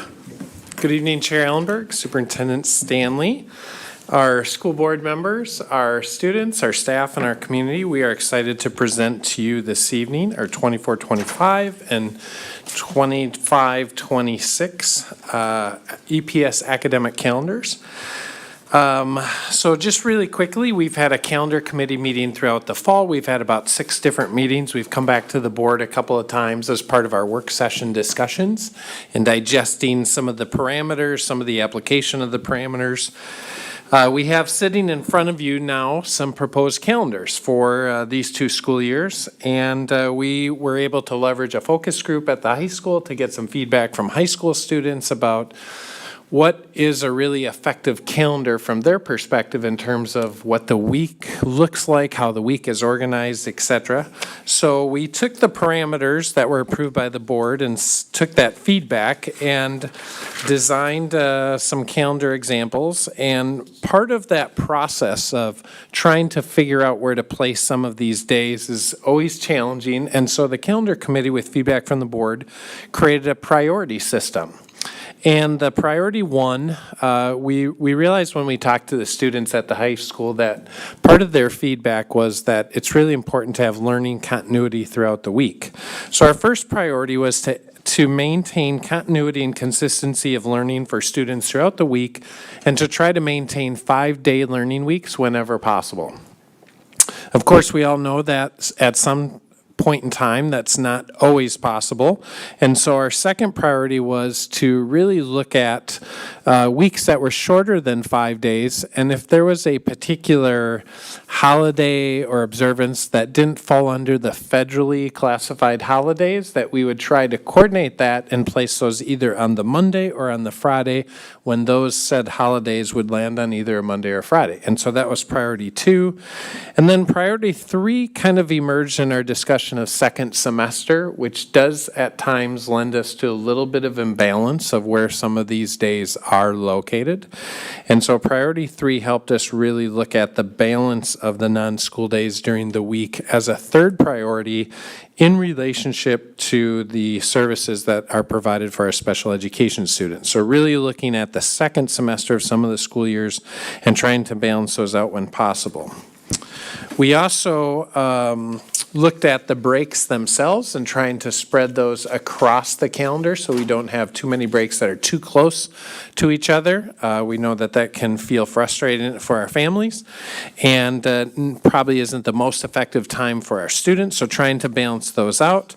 We also work to balance out the student contact days each semester, so the semesters are relatively equal in length, which is important mostly for semester-based courses, which we typically have at middle school, a few in middle school, but a number of them at the high school level.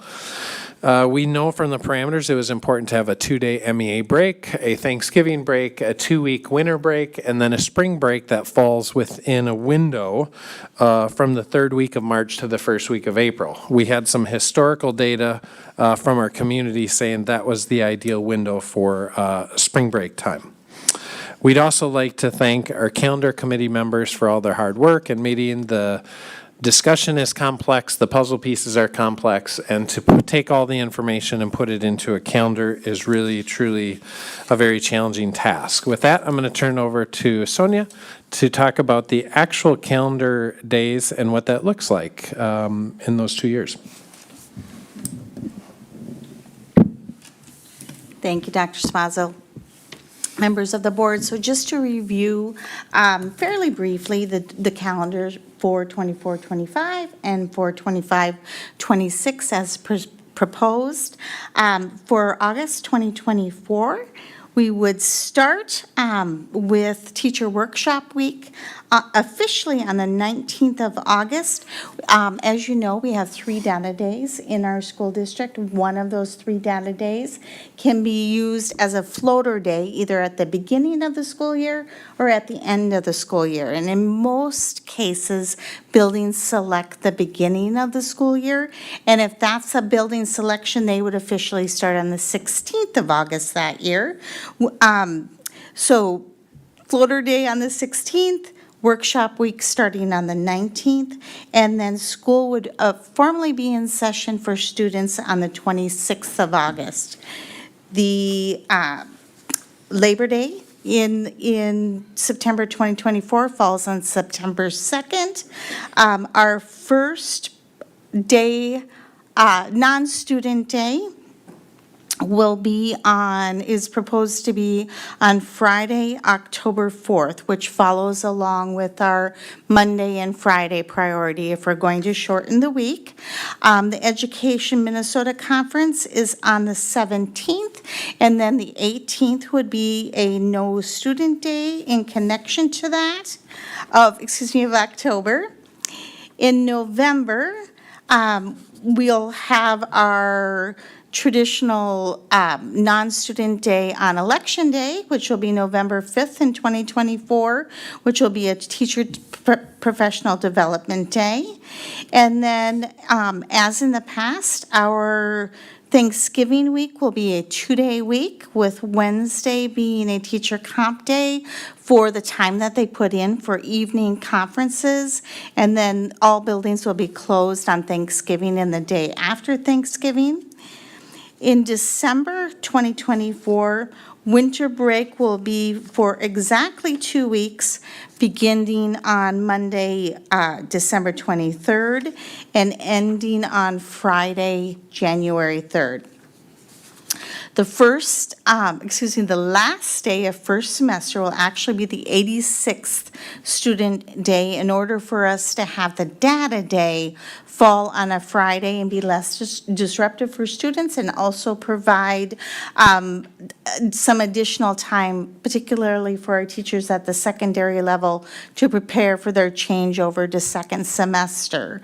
That's also attached to our MLK holiday weekend, so students would be off on the 17th for the data day, and then again on Monday, the 20th, for in celebration of MLK, the MLK holiday.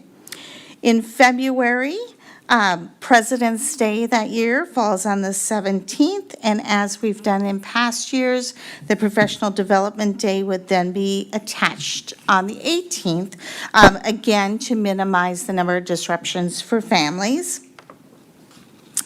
In March, we'd have a teacher professional development day. It also would be conferences in some buildings, or it could be a compensatory day if it's for evening conferences for some buildings on Friday, March 14th, again following our priorities of minimizing disruptions during the week. Spring break that year will fall from March 31st through Friday, April 4th. Then in April is where we have our one change from the last time that we discussed the 24-25 calendar. And as we discussed, we added that priority 3 most specifically to assist us in balancing the days of the week, to ensure that students that receive specialized services are not missing their services regularly on added Mondays or Fridays. And so what we've done or are proposing for April 2025 is, rather than having the Professional Development Day fall on a Friday, we're proposing Wednesday, April 23rd as the Teacher Professional Development Day, which allows us to balance out at 3 Mondays, 1 Tuesday, 1 Wednesday, and 2 Fridays in second semester. We always have 3 Mondays in second semester because we have MLK Day, President's Day, and Memorial Day. So those 3 are a given always in second semester, but that allowed us to at least take one of those Fridays back and place that on the Wednesday, to recognize the importance of consistency for some of our students in specialized services. The last day for students in the 24-25 school year will be Friday, May 30th. with the last teacher data day either on Monday, June 2nd or 3rd, depending on where that particular building has placed their floater day. Are there any questions about the proposed 24-25 calendar? Okay. I have a question. Sorry. Oh, no, sorry. So I have just a quick question about the April 23rd day that falls on Yes. that Wednesday. So I appreciate the priority list. I think that's awesome, and that really helps guide our conversation and our thinking, which I really appreciate the work that went into that. I don't know if you had any, we had talked about this a little bit, any feedback or research on, or data on how many students miss? Because I understand with the appreciation of keeping it a different day off, I'm just concerned about attendance those 2 floater days, having kind of a weekend, 2 days, a day off, 2 days, and then another weekend.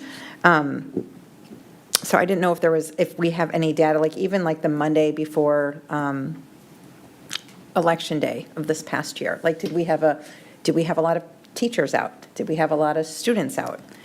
And I know that a ton of you guys have looked at a lot of different factors, but I just am concerned about that. I actually thought that was in there to help students prep for AP tests.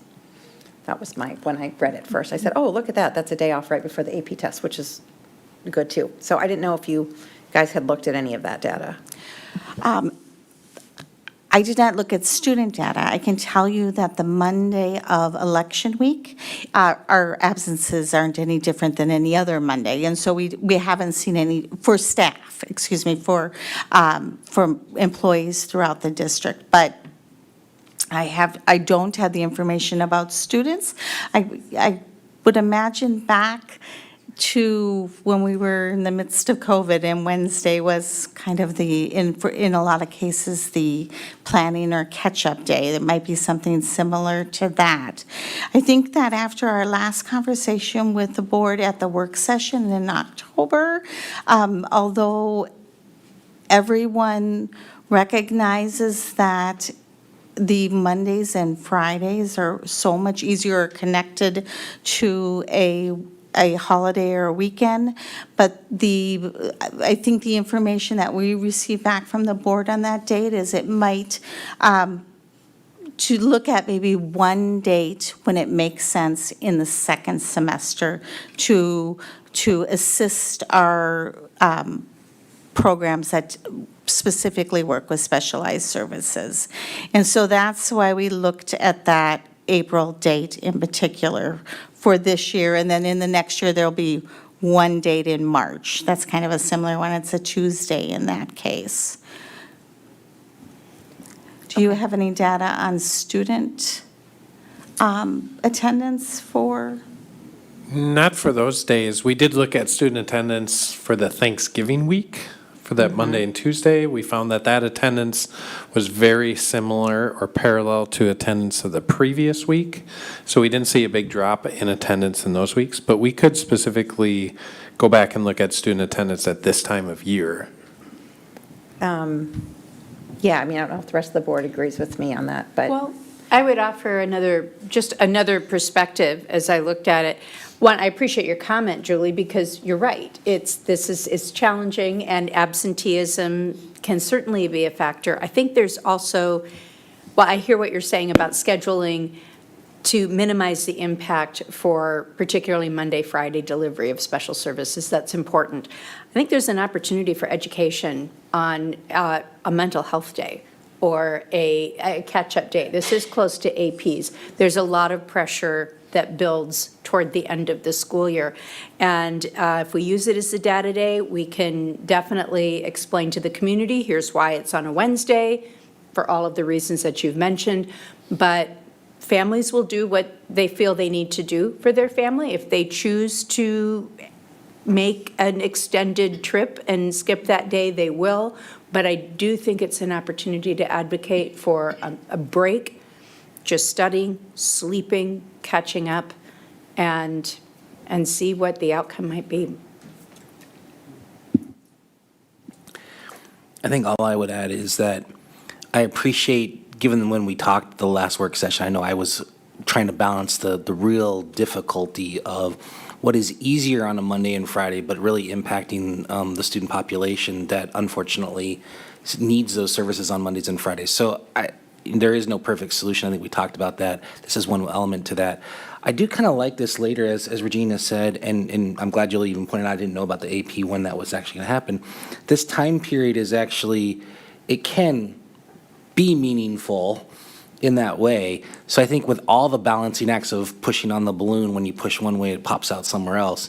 I think it's a balancing act. And so I just wanted to at least acknowledge that I appreciate from the feedback, that's where you're trying to go with it. And I do want to try to find some equity in that area. So this is at least one attempt to do so. Thank you for your comments. I just had one question. Oh, sorry. Yes. Oh, it was related to, we changed the way we did Connect and Assess this year, earlier. Was there any feedback about needing like a data day earlier on in the early part of the school year that would benefit because we were doing such a high number of Connect and Assess activities like early? So like, I don't know. I mean, in theory, like it'd be the last week in August, would you take a Friday for that just to process all that, or was that not needed? Or I guess that's the general question for. Is that still built in to, do you want to talk about that? Yeah, the Connect and Assess schedule would still be built into the front end of this calendar. And we had presented to the board, I think it was in September, some of the data from Connect and Assess. So we'd still like to keep that. The first day, if I can go back here for a second, Sonia. The first day that we have for staff to gather and look at professional development would be October 4th, following the start of the school year. So the Connect and Assess would be that opportunity to gather that information, to connect with families, et cetera. Then we'd be running about four or 5 weeks, and then there would be another day for teachers to pause, look at data, make some adjustments, regroup, and do some professional development on that October 4th day. Got it. I just didn't know if there was benefit because of the way we're doing it now to have it before October 4th, like if there was something that teachers would prefer to have earlier just so they can, cull through all the data and whatnot, so. Yeah, it's a great question. It's something definitely for us to just be tracking on as we move forward. Okay, thanks.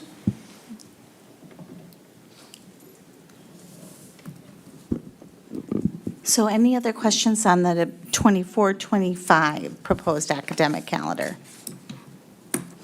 Okay, and then for the proposed 25-26 calendar, it follows along very closely with the calendar that we just went through for 24-25, really just shifting about one day at the beginning with the workshop week officially starting on the 18th of August and students starting on the 25th of August. This is the earliest date that could start date because Labor Day falls on September 1st in 2025.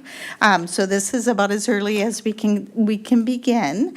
The Teacher Professional Development Day, that is traditionally at the beginning of the school year, that year has been placed on the 22nd of September. The Education Minnesota Conference is on the 16th and 17th of October. Election Day is on the 4th that year. The same schedule for Thanksgiving, with 26 being a non-student day, the Wednesday before Thanksgiving, and then no school for Thanksgiving or the day after Thanksgiving. A 2-week winter break beginning on the 22nd of December. The end of semester 1 will be on the 15th of January in 2026, and that will be the 87th day, with the data day following on the 16th, and then all buildings closed on Monday, the 19th, in honor of Dr. Martin Luther King Jr. Then moving to February, Our President's Day holiday falls on the 16th with a Professional Development Day, then attached to that on Tuesday, the 17th. So the one change that we made to the calendar following our conversation at the last work session on this topic is in March, and that too was moving one day in the second semester to off of a Monday or a Friday. And the reason the committee selected Tuesday, March 3rd, is that day also happens to be holy in Hinduism and Purim in Judaism. And so as those celebrations did fall on that day, that was the day that the committee wanted to recommend for their one off Monday or Friday day for second semester in 2026. And then spring break that year falls on the 6th, beginning on the 16th and extending through the 20th. In April, the Professional Development Day will be on Friday, April 10th, with the last student day of the 25-26 school year on Friday, May 29th, and the last teacher day on Monday, June 1st. Excuse me, last student day on Thursday, the 28th, with the last teacher day either on Friday, the 29th, or Monday, June the 1st. And that allowed us to, for second semester of that year, we would have 2 Mondays. Actually, we should have 3 Mondays. Let me think about it, yes. 3 Mondays, 2 Tuesdays. Yeah, 3 Mondays, 2 Tuesdays, 3 Fridays. So I see I have a typo there because we do have 3 Mondays in the second semester. Any questions on the 2025-26 proposed calendar? Karen? Thank you for the work on this, and I trust the process through this. So my question really just comes from a curiosity standpoint. I noticed in spring break of March of 26 comes a full 2+ weeks, I think, before it did in 2025. And I read in your parameters, you know, kind of what the community has weighed in the past in terms of like when they like to have spring break. Where my mind went to is that we come back from that spring break, and other than that day in April, it is a long stretch until the end of the school year, and a longer stretch than we tend to have because of where those natural breaks fall in first semester with MEA and second semester with all those presidential holidays and MLK. And so that was just something that I noticed, again, I don't know that I'm suggesting there be any changes, but something to kind of keep in mind as we move into spring. That's a long stretch there. Can I piggyback off that? That was the one piece out of both calendars that I kept going back to, and I started thinking about all the other parts of our schools and the community that utilize that spring break time. So there are lots of athletic associations and sports teams that use spring break as their tryout time and their camps and stuff. And I had wondered if we had taken that into account as well, only because that swing is so drastic. Is that going to mess anybody else up? If there's intentionality behind swinging it that dramatically, maybe share that. But if it's really just because we're looking to move it, there might be other stakeholders that we need to talk to before we make that. So the committee selected that week specifically in March 2026 because it coincides with Eid. And we were trying to be honor that celebration for that week. That's kind of what I needed to know, was what was the intentionality behind the swing. Yes. I just have one comment with this. I do want to thank the two of you and the entire calendar committee for taking this on. I think it is the most complex committee in the district. It's so difficult, and these are excellent solutions. While this wouldn't necessarily fall directly with the calendar committee to do, I'm just curious if, I'd like to put in a plug to communicate with our entire school community the high holy days for our multiple faiths that are part of our community, so that as our additional groups are scheduling for concerts and special field trip days and so forth, that we all have that shared message from the district.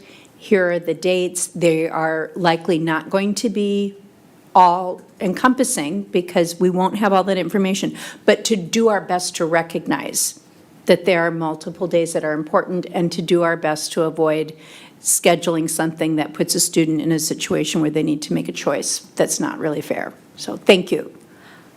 Thank you, and I actually, Dr. Smazel can speak to that, Member Neville, because he's been working very hard on working with our cultural liaisons to create exactly that calendar, too. So we have a draft, and we reviewed it today in cabinet. We have just a little bit more work to do on it, but we're calling it an observances and holidays calendar. And so what it does is it does exactly that. It brings awareness to different observances and holidays that are celebrated by a number of different faiths and groups throughout the community. And then what we're trying to do is create some guidance around that as well for, like, what might it mean for our educators? If you have a number of students who are celebrating a particular holiday that's not a federally designated holiday in the United States. So we hope to have that calendar available, or that list, if you will, available, separate from this process, but also important, have that list available in January for this year, and then we will just, based on the feedback from that, then we will work to have that available every year for our community.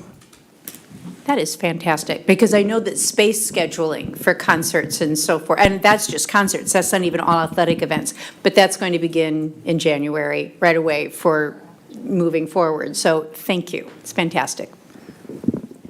So just to wrap up, the feedback that I heard was to continue, I guess, gathering information around student-teacher absences with days off in the middle of the week, and paying attention to connect and assess days if there's a need for teacher day closer to that time frame, and some concern around the long break at the end of the, is it 2026 we're out to? Is it 20? Yep. Okay. Maybe they're foretelling that that particular winter will be bad, and that we'll all want to get out of here earlier. Maybe. Thank you.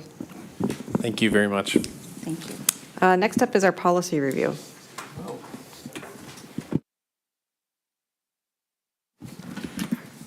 Thank you, Chair Allenberg. We have 4 policies that are up for review and discussion. I'm going to keep our administration that are representative of each one. They're going to just stay where they are. We don't have any substantial changes to the policy, but if anyone has questions, feel free to ask. Just a reminder for the community and everyone else here watching, we have one left, one remaining. All these policies are looked at with an eye towards clarity, state statute, update with our review cycle and policy, and align with our strategic plan, and then feedback and in line with district practice and what's been going on currently. So policy 107, which is our public relations and school communications policy, the updates are reflective of current work going on in our communications department led by Director Edwards. There were not many substantial changes. But if you've had time to read through, you'll see some language added with more inclusive communications as possible, and then other nuances with what things are actually called in the district at this point. So does anyone have any questions about policy 107? Great. Policy 203 is next, operation of the school board. Just a reminder, this policy was actually revised and approved by the board in 2020. I know Chair Allenberg and our esteemed ex-member Lenny Wallen-Friedman had worked on it. So we're bringing it back into schedule, which is why we're seeing it again. And it was, there's just a few changes that were made on it. So I don't know if anyone has any questions about policy 203. Okay, excellent. Policy 205, open and closed meetings. This policy is really, was updated up to current practice, really to better inform the public and the community of what we do and how open and closed meetings work. So some of the language was changed there. If you'll notice, we clarified special meetings versus regular meetings, just to really give more clarification for any community members. Does anybody have any feedback or comments on that policy? No? Just thank you for that clarification, because I know we've had many questions about it, so. Right, we tried to Thank make you it for so it adding was that. very clear.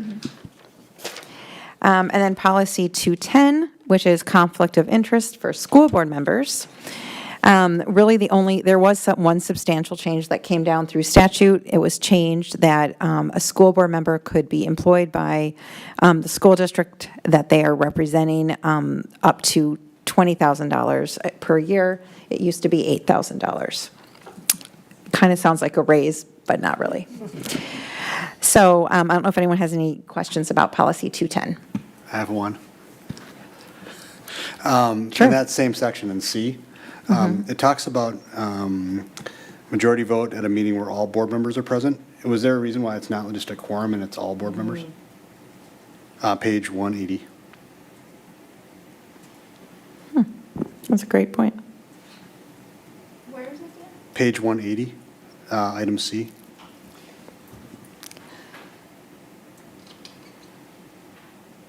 You need that qualification of the quorum, because it could be 5, but a majority of the 5 is all that's required. Right, not all board, yeah. By a majority vote in a meeting where all board members are present. Is that? Oh, that's because I think we're contracting with services from a board member, so we would all have to be present to vote on it? That's Is that right. How that one read? Yep, I think that's right. So, but we can, I'm going to triple check on that to make sure, but we did talk about this because I think it's actually in state statute that you have to, all the board, if there is going to be, if my lawn mowing business was going to be hired, then the whole board would have to be present for that vote to have happen. So that's why it's called out separately, because of the conflict of interest. But I will triple check on that. Sorry, and my guess is that by that board member abstaining from the vote, if that changes the minimum number of people for a quorum, that you don't want to like manipulate. Sure, okay. Yep. So, but we'll double check. Yeah, we'll double check that. We did talk about that in policy, though. Does anyone have any other questions on this one? No? Okay. So those 4 policies will come for action at our next board meeting. Thank you so much. Thank you. Thank you, Julie. We're going to move on to our action items. Do I have a motion to approve the VEBA and HRA Trust Administrator and Trustee change? So moved. Is there a second? Second? I would like to invite up Director of Business Services, Mert Woodard, and Director of Human Resources, Sonia Saylor.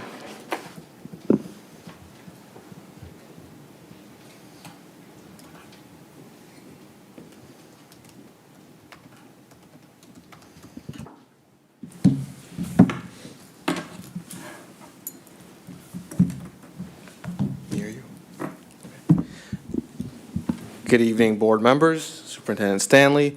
On January 1st, 2023, the district plans to move to a new VEBA and HRA third-party administrator. That move requires us to change the trustee of the funds that flow through that program, and this action is before you to execute that change. Can you just quickly explain the benefit, the purpose behind changing this? What are the benefits to the district? Yes, I can take that one. So the purpose for making this change is to provide better customer service to our employees. The third-party administrator that we were using for HRA, VIBA, HSA, and for flexible benefit plans, including dependent care and medical flexible spending, frankly, wasn't meeting our expectations for our employees. And so we took a look at a number of different vendors and are switching to benefit extras as of January 1. They come with very good references, and I believe they actually also save us a little bit of money, which was an unexpected but welcome change as well. But the reason that we are changing is based on the customer service that our employees have been receiving. Any questions from board members? Great, we'll now vote to approve the VEBA and HRA Trust Administrator and Trustee change. All those in favor say aye. Aye. Anyone opposed? The VEBA and HRA Trust Administrator and Trustee change is approved. Thank you. Do I have a motion to approve the Twin Cities Transportation Contract Addendum? So moved. Is there a second? Second. Oh. Chair Allenberg, this item is regard to one of our supplementary special education transportation providers. TCT provides about 7 of our special education routes. Each of these routes has an aid from start to finish, and some of the vehicles they operate have wheelchair lifts and things of that nature. That's why we contract with this company rather than provide those services on our own. We entered into an agreement with them last summer for a 2% increase. That 2% increase, unfortunately, is not enough for them to maintain their operations, maintain their staff. Inflation is rampant, as you know. And so they have recommended an 18 to 20% increase to our contract for the school year, which translates to about $30,000 to $40,000 of additional expenditures. However, these expenditures are fully mitigated by the special education transportation aid, which is fully reimbursed by the state. Questions from board members? I have a question. Oh, yeah. I have 2 questions. Thank you for this. 2 questions. Obviously, you wouldn't be bringing this forward to us unless you thought it was worth us voting and approving. An 18 to 20% increase, is that reasonable? I was employed by a fellow West Metro School District who approved a 36% increase shortly before I moved to this district. So it seems in line with the market that we're in at the moment. Okay. And again, these costs would be fully reimbursed by the special education formula. Yeah, thank you. And I appreciate that kind of context. Knowing that we're reimbursed certainly softens the blow, but also wanting to be responsible for the fact that just because we're being reimbursed doesn't, Absolutely. I just want to make sure we're being responsible in that way. And then I know we've discussed this in the past, but just for, to say it again, I know the last referendum that we had, one of the things that we were going out to voters for was about bringing some of our special ed busing in-house. Can you speak a little bit where we're at in that process and kind of how this fits in with that big picture? Absolutely. Currently, we staff, I believe, 11 special education routes that are run by Edina Public Schools drivers. None of those routes employ a special education aid on the route. And we don't have these special vehicles that have those wheelchair lifts and other components to them. And so that's why these companies, MTN is one of them and TCT the other, provide supplementary routes for the district. Over time, we would hope to add those routes in-house. However, during this transition phase, we're going to have a little bit of both. Thank you. Yep. And I'll just add one more point that this item was discussed by the Finance Committee of the board 2 months ago.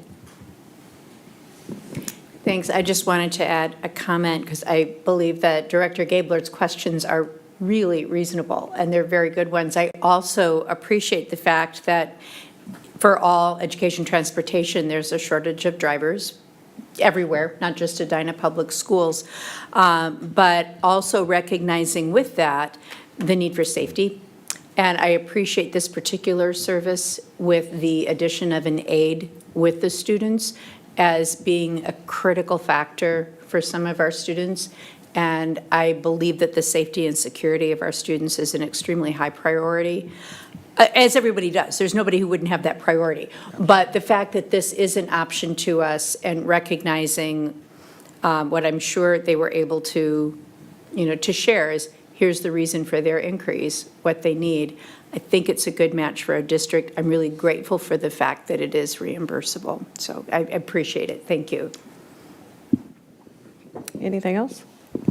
All those in, we'll now vote to approve the Twin Cities Transportation Contract Addendum. All those in favor of approving the addendum, say aye. Aye. Anyone opposed? The Twin Cities Transportation Contract Addendum is approved. Do I have a motion to approve the certification of property taxes payable in 2023? So moved. Is there a second? Second. We had our truth in taxation hearing earlier this evening. We held public comment, so we fulfilled our statutory obligations in that regard.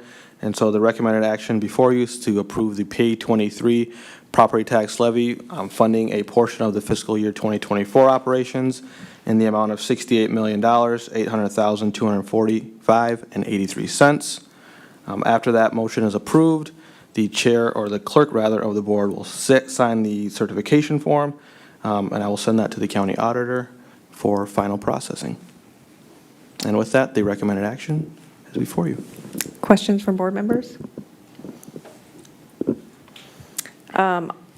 All those in favor of approving the certification of property taxes payable in 2023, say aye. Aye. Anyone opposed? The certification of property taxes payable in 2023 is approved. Do I have a motion to approve establishing combined polling places and designating hours? So moved. Is there a second? Second. Mert, it is your night. You just get to be up here all night. We're on a roll. Lucky guy. So this item is required by statute in years where a state general election does not take place. In those years, the city or the municipality establishes the polling places that are possible for the subsequent year, and the school district has the authority to combine polling places. At this time, we have decided not to combine polling places and simply go with the established polling places by the city, which is attached in the enclosed resolution. If there are any questions, I'll field those now. If not, the recommended action is before you. Questions? Okay, we will now vote to approve establishing the polling places and designating hours. All those in favor of approving establishing combined polling places and designating hours, say aye. Aye. Anyone opposed? Establishing combined polling places and designated hours is approved. Do I have a motion to approve the increase in substitute rates for teachers and paraprofessionals? So moved. Second. Thank you. We welcome back Human Resources Director Sonia Saylor. And in the interest of time, I'm going to assume that board members have read thoroughly all this information. And if you guys have any highlights you'd like to point out. So the one thing I thought you may have a question on Absolutely. is we are asking for some discretion here when it comes to the incentive for Fridays. And just as a reminder, a number of school districts right now during this incredibly difficult time to obtain teacher substitutes, actually all substitutes, but teacher substitutes are what we're talking about right now, have instituted incentives for subs to pick their district to sub in on a Monday or a Friday. In our school district, I've looked at it pretty closely, and Fridays are the day that we tend to have a larger number of absences. Our Mondays, I hate to almost say it out loud, but our Mondays are actually doing fairly well. And so what we're asking for is the ability to offer an incentive specifically during those hard-to-fill times. And I would highly suspect that if the board provided us with that approval January and February before spring break, probably we'll have an incentive for Fridays. It's a difficult time. Whether or not we would need to extend that beyond spring break would depend on where we're at as far as our fill rate for Fridays. But I would expect that starting in January, we would offer a Friday incentive for all days up to the point of spring break. Thank you. My only question is, what is the total cost to the district for this increase? So our estimate of the total Estimated. cost, our estimate of the total cost to the district would be around $85,000. Now, because that includes the Friday incentive, and that actually assumes that that incentive would go all the way through the end of the year, which may or may not be true, but making that estimate based on the number of Fridays left. Approximately $70,000 for the increased in daily rate, and then approximately another 15 for the incentive. What that doesn't take into consideration, and what it is very difficult to predict, is how much it may be saving the district, because we know that when we place teachers in other classrooms during their prep time or divide classrooms up, and our teachers through their contract are allowed to be compensated at their daily rate. And that is significantly more than paying for a substitute teacher through our substitute system.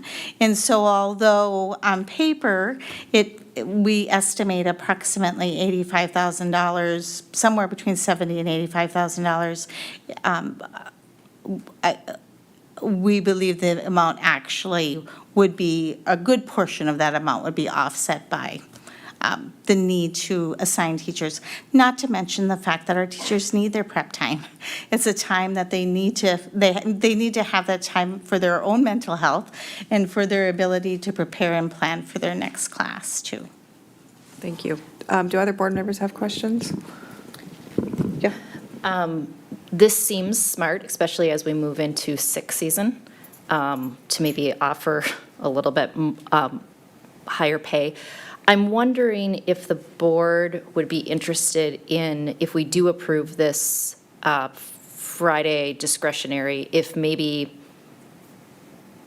6 months into the new year, we get a report to kind of give us an idea of what that's looking like, how often that's taken advantage of, if there is an apples-to-apples comparison where we can maybe say if it's working or not, and what that cost, like a better estimate of like if, okay, we think, ballpark, that this actually is saving us, or it's not that 80,000, it's looking more like it'll be 40 or whatnot. If that's something reasonable to ask for, and if other board members would be interested in possibly getting an update? So I think a general check on where we're at with sub-openings is right? So if you implement this, what would we think, like February, March? Just understanding, are we making headway with this shortage, right? I think that would actually be beneficial. I don't want any of us to be caught off guard that we think we're making headway and then we're not, right? Because we're going to hear about it. I'd rather be ahead of it than hear about it on the back end if what we're doing isn't actually working, and we need to start thinking creatively again, so. And I think I would just add that, like, you're in your report, it says that we're currently at the 63% fill rate versus 80% for some of our comparable districts in the West Metro. The question is that by doing this, does this get us closer to the 80% that's on par with the rest? Given that there's going to be a consistent shortage no matter what we do across the environment that we're in. That's kind of what I'm really looking for, is as we spend dollars, can we see a marketable improvement in the rate fill, regardless of whether people are using the Friday or not? It's just a matter of that overall number. Are we seeing a market increase for that? And if not, then it's coming back to say, this didn't work. What else is in our tool of tricks to do that? Because I don't, just like we talked about with some of the community ed stuff and the kids club stuff, this might not necessarily solve anything for us. This is kind of getting us to par with what's already out there, but that doesn't necessarily mean we're going to see the fill rate get to where we want to go. That's the goal, but that's not a guarantee, correct? That is correct. So it sounds like there's some interest in coming back February, March timeframe with data from a fill rate perspective, and if you have any information about the incentive. Yes. So if that's, Fill rate, the incentive, and then I think also just recruitment of subs, like where our sub number is. And what, the other piece that we're quite hopeful about is that this will allow us to better attract the building subs as well. So all of that information, absolutely. great. Anything else? All those in favor of approving the, I lost my spot on here, the increase in pay for substitute rates for teachers and paraprofessionals, say aye. Aye. Anyone opposed? The increase to substitute rates for teachers and paraprofessionals is approved. Our next action item, due to a discussion that we had at our work session earlier, we're going to split this into two different action items. And so do I have a motion to break the student travel action item into two different action items? One with, this is going to be a really long request. So one will be EHS biology to Madagascar, June 2023 with route via Ethiopia, and one will be EHS biology to Madagascar, June 2023 with alternate unidentified route. That's my motion. So moved. But Actually, point of, oh, yeah, sorry. please, no, please go. Point of clarification. If the second motion could be an alternate route that exceeds, and I've got to check my notes on this, exceeds the level 3 safety guidelines from the government. Is that Julie, you had a good quote for that. Yes, that's accurate, but I don't know if that is the only factor we'd be looking at. You're right, you're right, that's true. It's a qualifier, though. It's a qualifier, and with an increased expense. Maybe those are the two qualifiers that would be important to identify, and I apologize, that's not very eloquent language. So right now, I'm just trying to break it into two different Yes. action items. One, so The we have first a one was motion on fine. the table to break it into two different action items. One, the route via Ethiopia, and one, a different route that, With a financial impact, with an increased financial impact. But that might not necessarily Yeah. actually That's end up true, happening. that's true. that's not part of the Actually- motion right now. Again, another point of clarification. So what I think what we talked about was the two parts. One is as it's currently provided to us with an Ethiopian route, which means it's going to go through a level 3. So we're going to get into all of this information. Right now, I'm just trying to split the action item into two action items. Okay, so you're not trying to define it down to the nth level, you're just trying No, to suggest. all I'm You want to break suggesting- up that there's two parts to this. One is, the motion is to either accept as it is. From a procedural perspective, I just need us to break this into two parts, because right now we only have one action item. Okay. So I need to break this into two parts. One specifically is the trip with the route via Ethiopia. The second is the biology trip to Madagascar with an alternative route, and we can talk through some of the parameters around that when we, okay. That's helpful, thank you. So someone needs to second. And Julie, Second. I believe you I moved. moved. Oh, I thought I moved too, so I can. Oh, do I'm a second. sorry. No, Okay. that's okay. We talked at the same time. So Janie moved and Julie seconded. Second. All those in favor of breaking the motion into two different action items, say aye. Aye. Okay, now, do I have a motion to approve student travel EHS biology to Madagascar, June 2023 via Ethiopia? So moved. Is there a second? Second. Okay. Now I'd like to welcome Director of Teaching and Learning, Jody D. St. Hubert. And we are going to specifically talk about the trip via Ethiopia and vote on that aspect only. Does this make sense? Okay. Okay, good evening, Superintendent Stanley, Chair Hallenberg, and directors. The proposal to have the Madagascar approved trip from last spring go through Ethiopia is in front of us, and the important points to note is that going through Ethiopia, there's a high level 3 of safety and security with the layover time there. And so that would be something to bring to your attention about that possibility.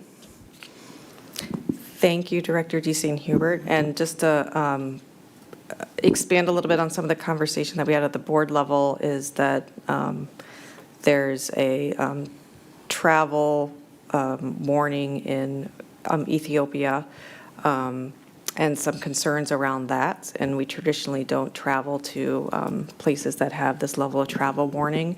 This is a layover at the airport as opposed to visiting it, but there are concerns with board members about this. And without going into further detail, I'll let other board members talk about, comment or ask questions if they want, but I just wanted to provide a little additional context.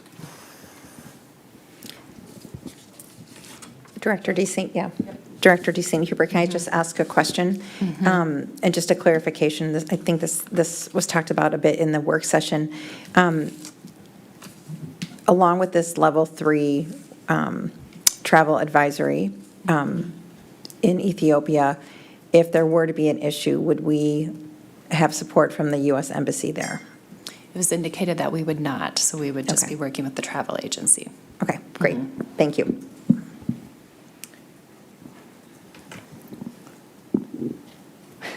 I need to, it says Lenny. It says Lenny. I'm channeling my Lenny where's tonight. the person that says? And for those who are watching at home, who might be paying attention to this, I think the board packet, if you are wanting to dig into this, has some more detail on this. Some of the families that have been scheduled to go on this trip have been asked their feelings about this. The travel company has given a statement about their workings with that too. So there's lots of learning that we've talked about during the work session that we've taken away from this and kind of needing to make a decision tonight about this specific trip. So absolutely. The decision needed tonight is simply because flights need to be secured because of the timeline of the travel experience. Great. Any other comments or questions before you vote? Go ahead, Janie. I'm just going to put one more comment out there for any community members, families, or students that are watching who had decided last spring that this was going to be an experience for them. We did not know, and the travel company did not know, the school did not know that the routing would be through Ethiopia to get to Madagascar. So this is new information that we did not have at the time that we approved this trip, and I just wanted to make sure that that was clear to people. Thank you, Janie. And if I could add a comment before the vote as well, I appreciate all of the work of the people, the team who's been planning this trip, and the hopes and expectations of our student team, because it's a phenomenal opportunity. I also value the discussion that we had in the workshop, recognizing that these were, as Director Shaw stated, these were unknown factors. And if I could paraphrase you, Janie, I appreciated your comments from the workshop, just stating the weight of the responsibility as a board that we take seriously. I know all of us take seriously, and how, in considering my own vote, I share that responsibility and recognize that it may feel different than the level of risk that individual families may be willing and comfortable to take. I feel a different sense of responsibility in voting to approve or not approve this action because of what it means as a board representing the district and the potential risk that hopefully is just potential, but that we're aware of a different level of risk. So thank you. Eric, I just had one quick question, sorry. No, go ahead. In the board deck, there's a talk about the staff that are going with. Were those people surveyed as well about whether or not they were willing to, or if they had a preference between Route 1 or Route 2? That's an excellent question. I know the lead did do the survey to families, so we have information directly from her and her comfort level, but I do not think that we did reach out to the other staff. Anything else before we vote? All those in favor of approving the student travel EHS biology to Madagascar, June 2023, via Ethiopia, say aye. Aye. All those opposed, say nay. Nay. Nay. The trip via Ethiopia does not pass. It was 1 to 6, I believe. Did I miss anyone's vote? Okay. We will now, do I have a motion to approve student travel EHS biology to Madagascar, June 2023 via an alternate route? And then, is there a motion? Sorry. So moved. Second. Thank you. And the reason that an alternate route is mentioned, I will turn over to Director Deesing Huber to explain some of the background behind this. Okay.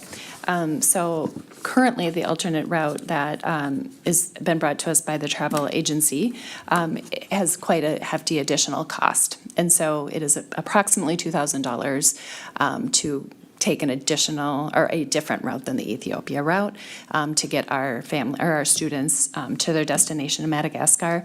It would also include having them land in a different location for their first parts of the itinerary and adjust the itinerary a little bit, which we don't have the depth of that adjustment quite yet, but there would be a slight adjustment because the bus trip from the other airport and destination would be longer. Thank you, Director Deesing Hubert. Are there questions or comments about this option for students for this trip? Yes. The one that's been presented, or at least discussed so far, is that the only option that's available for this? Or if, by coming back and acknowledging that we're not really going to authorize going through Ethiopia, as we've just voted, that there would be other options that the travel agency could now go and look at beyond what's already been presented? So I can also help. We did look at this, Michael, and there are limited carriers that actually travel to that destination. The connection points are really Ethiopia, Charles de Gaulle, and then a couple other countries that we would also not be comfortable if we're not comfortable with Ethiopia. I see. So it would be fair to say that if it's not through Paris, then there really isn't a viable option that would meet the standards that we've already now established.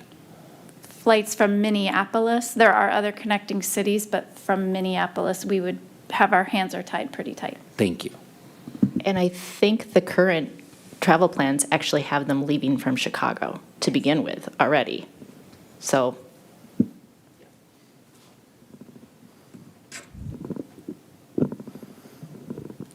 I just wanted to comment that I am not a huge fan of the increased cost. I think this trip is already very expensive, and this makes it pretty exorbitant. But I also feel that as opposed to the safety risk, that is my responsibility as a board member to shoulder that responsibility.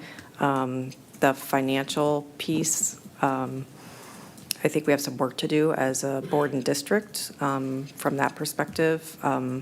But given our limited constraints right now, I think it's an individual family decision if they still want their child to go on this with the increased cost. I don't know if we'll have enough people or if it's going to be approved, but that's my opinion. One piece I did not comment in relation to that is there is the opportunity for a full refund for families. We have assured that that is an option. I just want to voice my agreement with Chair Allenberg's comments. They were well stated, and I agree. Thank you. Thank you. Okay. All those in favor of approving student travel to Madagascar via an alternate route, which at this point is Paris, I believe. All those in favor say aye. Aye. Anyone opposed? Nay. So that was approved 6-1. Okay, thank you very much. Thank you. Do I have a motion to approve policies 106, 109, 110, 201, 202, and 538? So moved. Is there a second? Second. You have 11 minutes to go through this. Okay. Thank you, Chair Allenberg. All of these policies that are up for action were discussed thoroughly in our policy committee, then here at the board level. There were no pending questions on any of these policies. I will first ask, does anyone have any questions about any of these policies? Reading through them again. Great. So we have policies 106, policy 109, 110, 201, 202, and 538. Looks like we're ready to go. Great. All those in favor of approving policies 106, 109, 110, 201, 202, and 538, say aye. Aye. Anyone opposed, say nay. Those policies are approved. Yay. Thank you. That's awesome. We are now, before we move on to our board leadership and committee updates, I wanted to make sure that board members knew or got the Edina e-learning plan. And I just wanted to give an opportunity if there were any comments that you wanted to make on the e-learning plan. Over there in the corner, Natasha. If you had any, you don't have to. I just wanted to make sure you had the opportunity. No, the only comment that I have is, I wanted to know if the board, given the mental health concerns we have for teachers and staff, I wanted to know if the board would be interested in reevaluating. This was created before COVID. In order to make sure that we weren't wasting any days of school. And the way it reads is for secondary students, if you have a snow day, you automatically go to an e-learning day. I would potentially be interested in looking at this again and wondering if there's value in that break. And if maybe the e-learning day kicks in on day 2, as opposed to right away. Sorry. So one purpose of e-learning days is to ascertain that we're meeting our numbers of hours of service. And of course, it all depends on how many snow days we have, right? And so that's just one thing that I think we have to think about. And maybe we can come back to you with like specific hours and things like that. Just to make sure that we're meeting that amount of time. For sure, and I don't want to get into a huge discussion right now. I just want to see if there was any interest or aptitude in potentially looking at this topic. I would be open to that, just understanding how many extra days we do have. Because one of the things that I noticed was the 6-12 immediately moves, where K-5, after the first district inclement weather day, does that mean it'd have to be back-to-back? So it'd be like a Tuesday, Wednesday? No, that just means the first day that is called a snow day. We would give, the purpose of that is to give time for families to make sure that they understand how to connect student devices to Wi-Fi, to kind of work out some of those glitches that might happen with students who don't typically take their devices home. So that was an intentional time for families and teachers to make sure that when the next snow day happens, whether it's a month later or 3 months later, I don't, because you know how Minnesota works, that they would be prepared to have students access their devices at that time. Okay, that was really helpful. And I guess thinking about those kids who are not bringing their devices home and back, if we would have that first day as kind of a setup day. So they will actually have an in-school setup day in which they will try, it's basically a trial. So imagine this is our class. As a teacher, I would say we're going to practice our snow day routines and go through, can they get logged into their devices, can all the things that they would need to do to access those learning materials. And then that first snow day becomes times for families to make sure they can get logged in and whatnot, with that second potential snow day being the actual day that they enacted. How do they Hopefully get their that made it. devices, though? That's, They will, so with Dr. Stanley, if there is a potential for a threat of a snow day, Dr. Stanley and Dr. Smazel would make the decision to have students bring their devices home for the potential of an inclement weather day. So around sometime in early afternoon, that decision will be made that there is a threat that's big enough that we would want students to bring their devices home that day. We would inform teachers, and our K-5 students would then bring their devices home. We would inform families that there's a good chance the device stays in the backpack because we don't actually end up with a snow day, but it is there just in preparation for. okay, that's helpful. You have a lot of faith in meteorology. Yeah, weather reports. I have a lot of faith in Dr. Sometimes those Stanley. things pop up. Can I just get clarification? So the question on the table right now is, do we have an appetite to talk about evaluating this? And if Yes. that's even a possibility? Yes. Having a further discussion about it. Okay. That was it. Okay. Yes. I would be interested, but I don't know about this school year. Yep. One of the things we have on the table is that an annual review of this in May, Okay. And that's just, for whatever reason, with COVID, it's kind of gotten lost, and so we have actually put it on our calendars that we'd be happy to bring this to board or do whatever we need to further the discussion every May, because it should be reviewed annually and discussed just in case there are those kinds So of that changes. sounds good. Maybe, that makes total sense then, maybe coming to the board in May, or if you need to seek feedback from us in April before you guys review it in May. Does that make sense? That's great. Okay, great. Thank you. Are there any committee updates?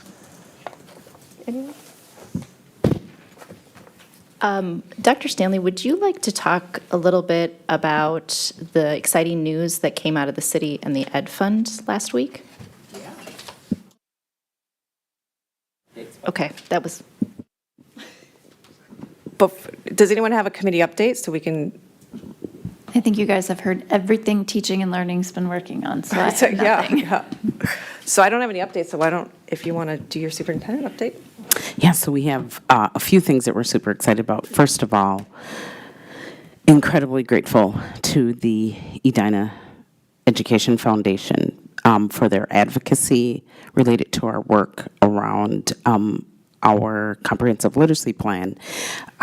They actually submitted letters, requests to the city, and we were awarded another $300,000. Yeah. Really excited about that. Appreciate Director DeSaint Hubert's work with them. We know just how important our letters work is, our comprehensive literacy plan is, and how a lack of literacy skills can really impact a child's mental health. And so we are just so grateful to Edina Education Foundation as well as the city for continuing to support our schools. Another area that the Edina Education Foundation supported us with is the work I mentioned and gave Dr. Smazel a shout out last time around our student space flight experiments program. And we are going to learn this Friday who the actual winner is. We announced last time that we knew of our 3 groups. If folks are listening, if there's anyone out there listening and you don't know who they are, please go to the website. Director Edwards and her team have done a great job in keeping that website updated. But this Friday, it will be announced who our winning team is, and their experiment will actually go to the International Space Station. Students will be working with astronauts on the experiment as they're up there. Students will be directing that experiment, and so it's really exciting that that would happen. So those are just a couple of incredible things that are happening in Edina Public Schools. It's amazing. And if I could give a quick shout out to Dr. Randy Smazel. I caught a sneak peek of an email earlier that was from the director of the space flight program. Just could not say enough about Dr. Smazel.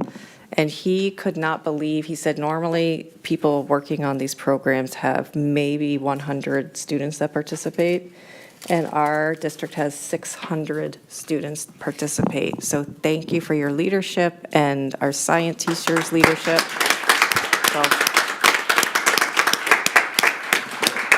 So I really do appreciate that.